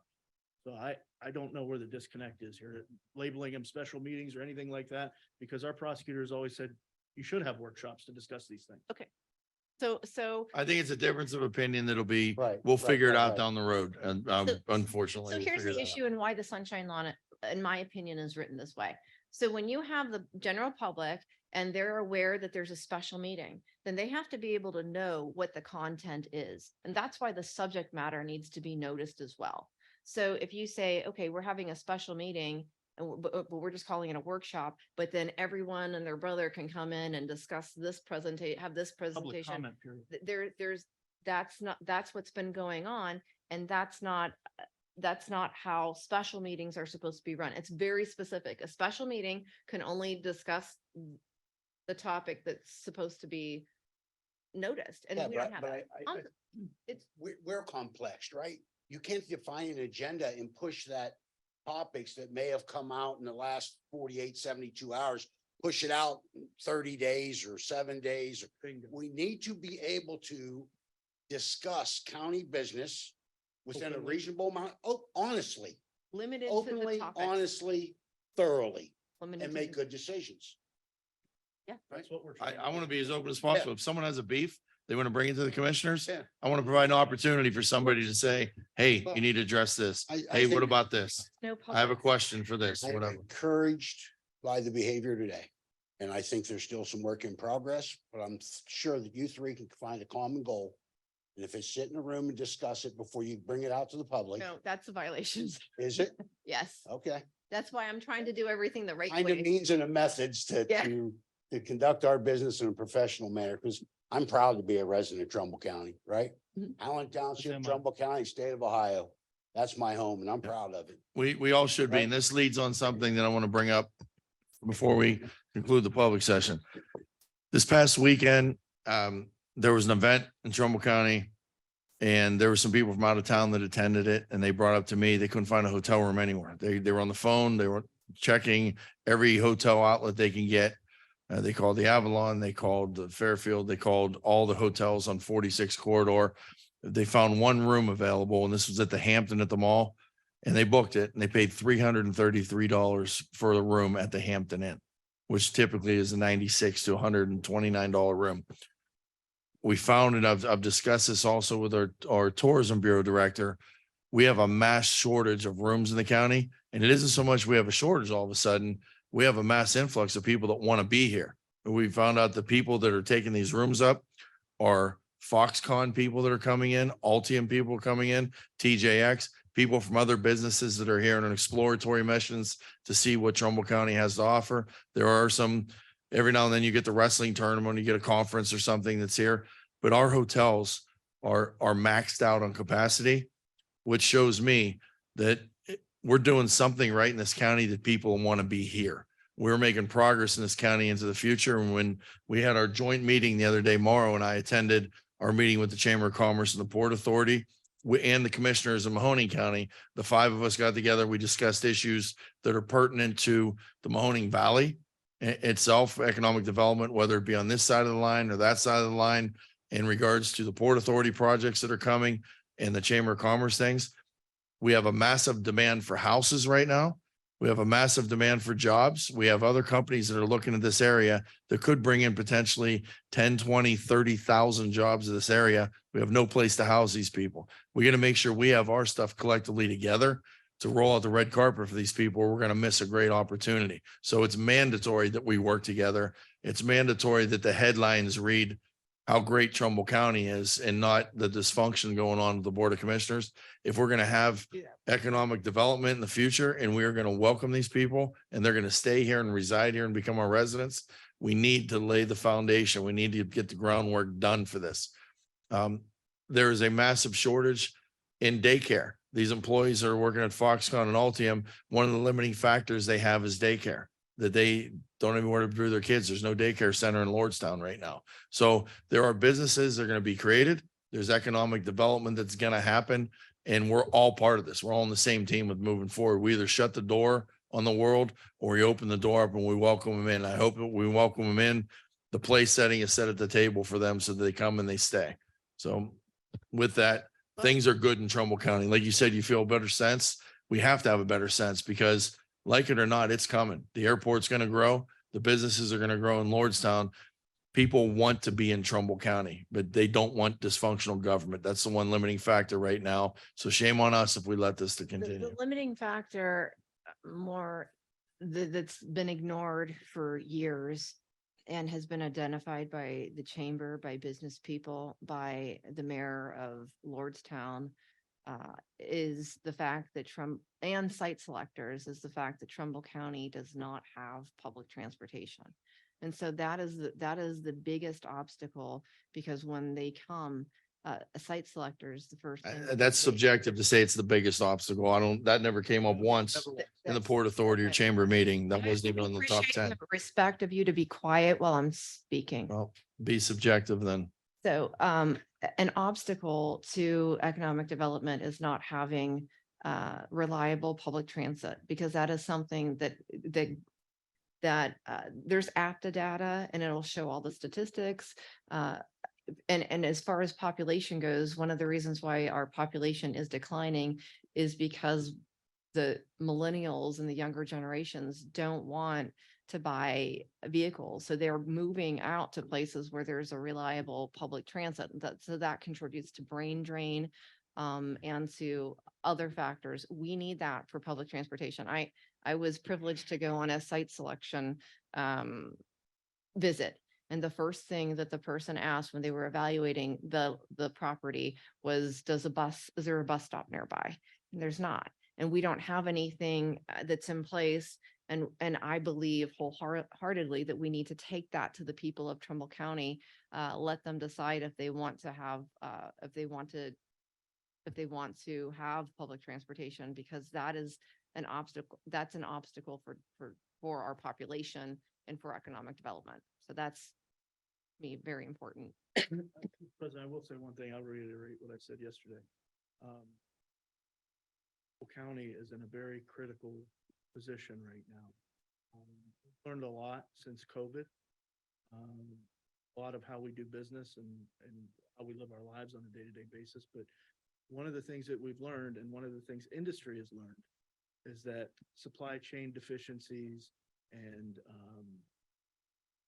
manufacturing things overseas, we're seeing an influx of those manufacturing industries want to come back here because of those supply chain deficiencies that COVID has pointed out to us, unfortunately. It is this mass movement of companies wanting to come back here. You have places like Intel in Columbus that's just sprawling out, and it's going to be jobs galore. But more than those jobs is the spin-off subsidiary jobs that go along with it, with Altium Cells, with all these different things. We need to have a ready workforce, a ready and willing workforce. We need to have housing, as Denny mentioned. And We're missing transportation infrastructure. Well, that's part of it. No one said anything about it. I've never had one chance to vote on Transportation is key, but at transportation. what expense? But at what expense? And we need to know the needs of these companies that are willing to locate here. I mean, there are things that our Port Authority and that our board members in particular, you know, a lot of them are pillars of this community that are working on to grow that airport, and to not only grow that airport, but to get those subsidiary jobs in the aeronautical industry in and around the airport. So it's just a really critical time. We have we have one of the largest underutilized sites in the BDM property that's getting looked at by all kinds of different industry around the state and around the country.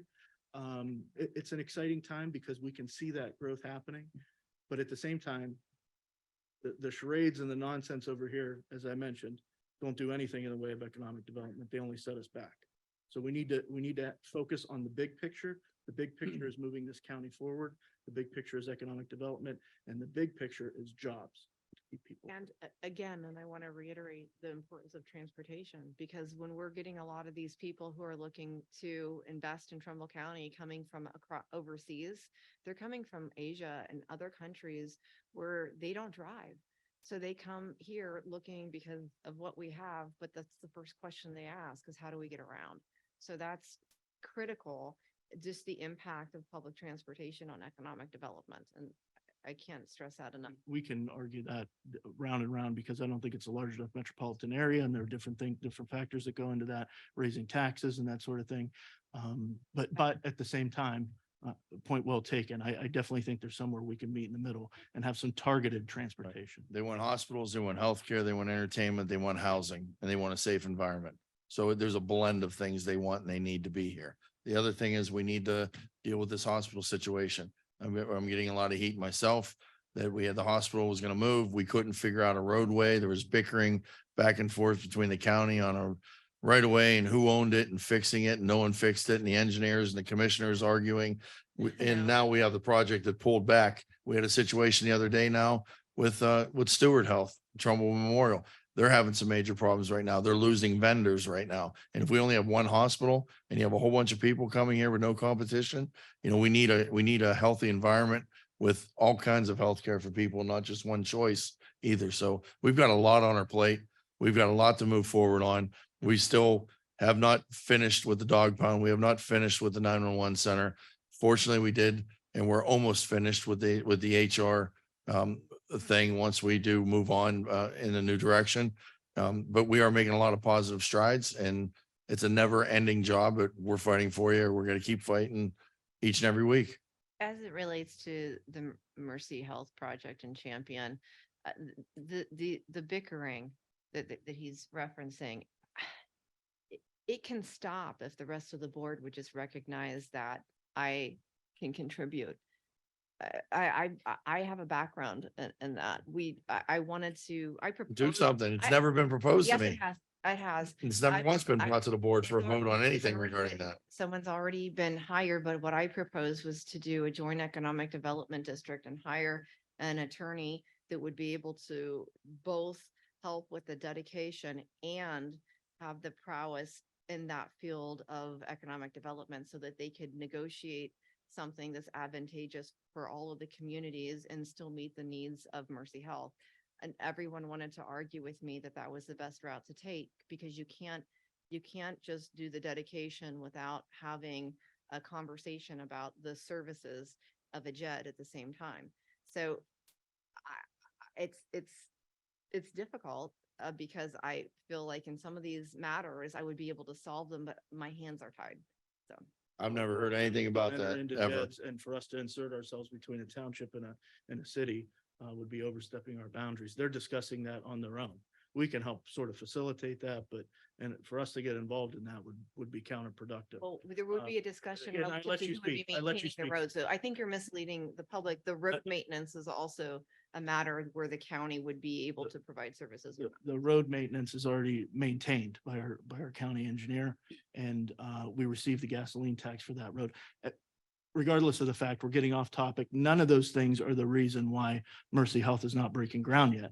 I've talked to the president, and she alluded to me that had nothing to do with Trumbull County, had nothing to do with the engineering, had nothing to do with any of that, has solely to do with inflationary costs right now for construction, for new construction.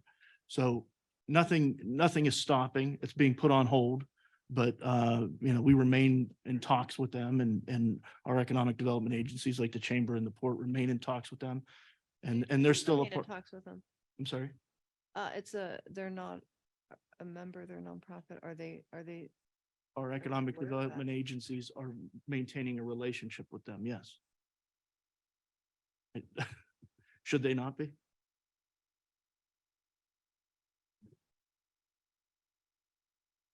Thank you. Yes. Hi, Amy Giovanni, Mr. Wilcox.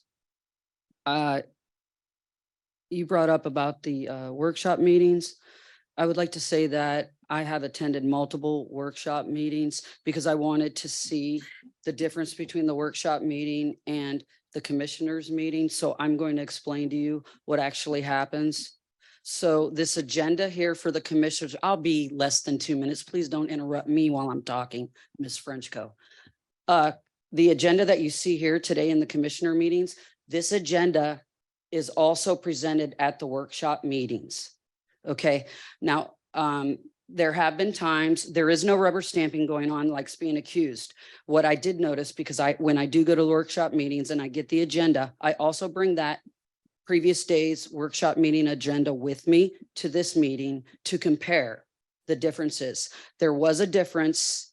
I believe it was 2 workshop meetings ago. And the reason why there was a difference is because Commissioner Cantala Mesa and Commissioner Malloy asked for more information from, I believe it was at this point, Gary Newbrow, who in these workshop meetings not only presents all his information, but he even presents a GIS map.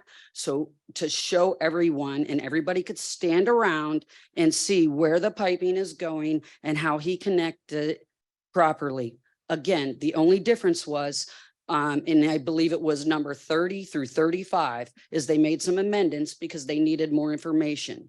The prosecutor's office attends and the prosecutor's office approves on those days as well, or asks for more information. So if there is something, as Ms. Frenchco, you have a point, does this need to be mentioned in the workshop meeting?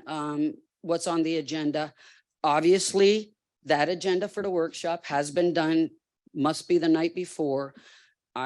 If solving this issue is a mere upload those agenda items on the commissioner's site where it says publicly that you're having the workshop special meeting, then maybe there's some kind of compromise here I can see. But the workshop meetings, I behoove or would ask anybody who really cares about their township, their cities and their county as a resident getting involved, please attend those workshop meetings because that is where you get all the details that Ms. Frenchco is saying she doesn't get. They are presented in those workshop meetings. Thank you. No, I'm going to respond to that. So some of the things that I was talking about, such as the request for quotes, none of those are presented. A lot of the things that I look for are different than what the other two commissioners look for, because when I vote, I want to make sure that I'm making sure things are correct. In fact, I think so far this year, there might have been about 15 agenda items that had to be rescinded, revoted on, updated, or changed as a result of my watchful eye and making sure things were done correctly. Unfortunately, when if they would take that sound advice at the beginning, there wouldn't have to be rescissions and revotings. The other thing that just happened recently was, for example, there was something that was supposed to be on the agenda item or on the agenda, but it was going to be pulled because they didn't have the verbiage. So as a result, I still listen and I made efforts to call in to hear what's going on, or I might have to wait until later in the day until they upload it. But I listen to everything that goes on. And then I realized that, hey, they were going to pull something that was incredibly important that was going to impede with the ability to get a project done in time before the fair. So I reached out to our attorney to make sure we had the language the next day. So instead of pulling it like they were intending to, I ended up getting the language in, making sure the clerk had it, and keeping those things on, and then updating it that way. So this kind of dog and pony show or nonsense to say that that they are somehow privy to something that I'm not is not true, because I still listen to, and I've made efforts to call in because I believe everyone in the county should have the ability to call in.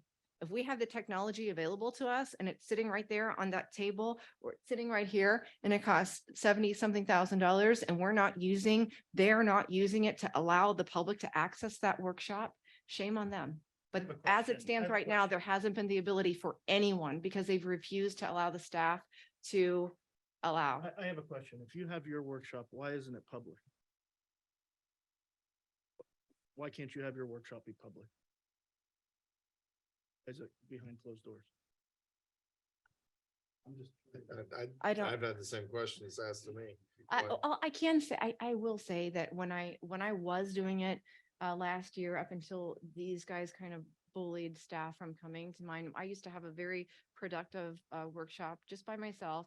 And I wouldn't call it a workshop, like an agenda item meeting. And I would go over everything, make sure that I have everything that I needed. And it was so effective because I didn't have anyone like bullying me or allowing people to talk mean and insult me like has happened at our public meetings. And Maybe you should get a legislator to eliminate 2 county commissioner seats and just make every county have 1. And you can just do it your way. Makes no sense. There's a board of Doug 3 Wilcox. for a reason. be respectful. It would be helpful. Okay, Doug Wilcox, Mountain. So what I was just trying to get an answer to is there's an allegation that we could be violating the sunshine laws. What do we need to do? Whether it's add a title to it, what do we need to do? Or get an opinion from the prosecutor, right? What do we need to do not to violate it? Because that's not our intent. I do not believe so. And if we get that ruling, then I think, and I would hope that Ms. Frenchco then would feel comfortable that that's an open meeting. It's not in violation of law. And our 3 commissioners then meet on Tuesday to resolve issues, to bring them to the floor on Wednesday. Do you have That's a the recommendation? intent. I've already just defined what the proper way to do those meetings. But you're not our attorney. Okay, that's fine. Get a ruling, so we get on the same And, page, and, we go and, forward. yeah. And even still making, this is what they do also is they close this wall off. See that petition right there? So on those days that they have those meetings, they wall that off. They don't allow any person from the public to call in. They don't have any video surveillance or anything on that side. And it's, and the only time that I walked into one of their meetings, I walked in and was met with someone just berating me as soon as I walked in. And I asked the president, I said, could you please, are you going to allow this? And he smirked. Oh, and- you asked me, you took me in the hallway and said, you need Completely to order untrue. them to come and see me one at a time when your No, meeting's done. It's audio. And the reason the recording. wall was put up is you said you wanted this side of the room never and you said had that. the room reserved for that I day. never said that. Well, That's- you said you wanted half the room. So we Please don't separated the rewrite- room so you can have half and we can have Don't look half. for efforts to rewrite history. It's all on the audio from every public meeting. I've never requested this side because I like to. That sit at wasn't a public meeting. That located- was you scolding and me this in the is my- hallway. So that meeting actually resulted, the one that I told you that I walked in and was berated, it resulted in a news story that showed the county commissioners discussing things that we were not allowed to discuss due to advice of counsel. And so on top of that, for personal, I think I've mentioned that before. Okay, yeah, Yes, yes. yes. You won't get an answer because then there's no gotcha and she can't turn around and he can't make money. She can't make money off of the deal. Right. Yes, sir, again. Aren't all these issues procedural, or aren't they all policy? I mean, if there was procedure and policy, I mean, isn't that the solution? We've to it been all? holding workshops since 2004. I actually agree with you. So since I started, I requested several times on the agenda that we develop policies and procedures and a policy and procedure manual with a workflows chart and identifying who has to do what and how.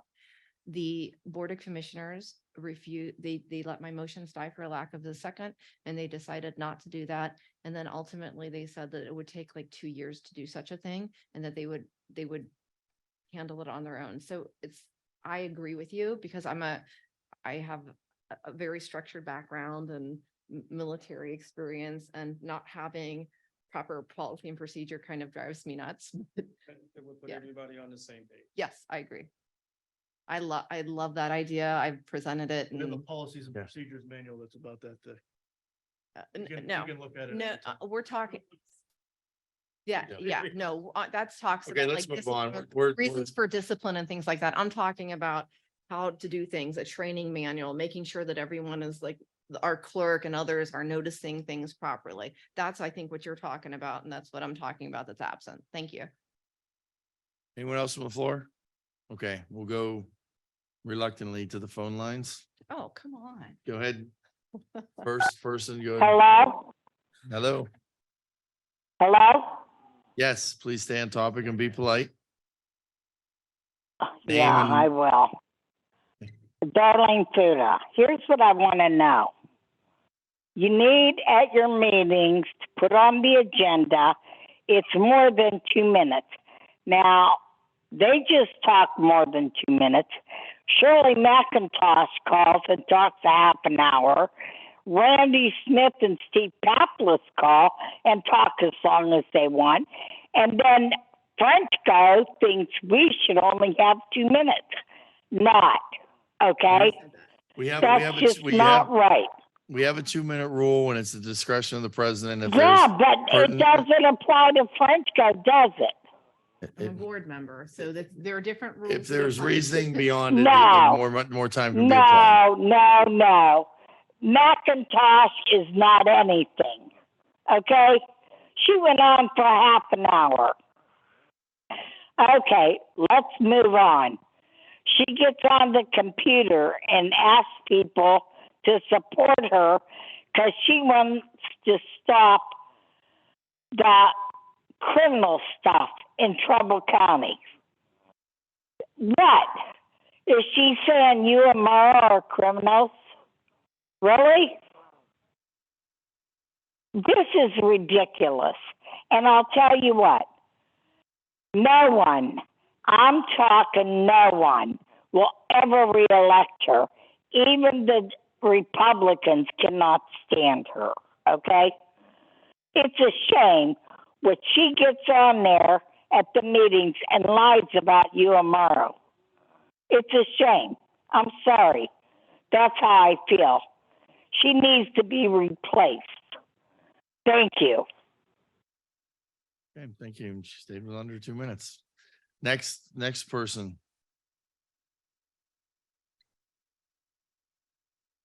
Anyone else? You can unmute your line.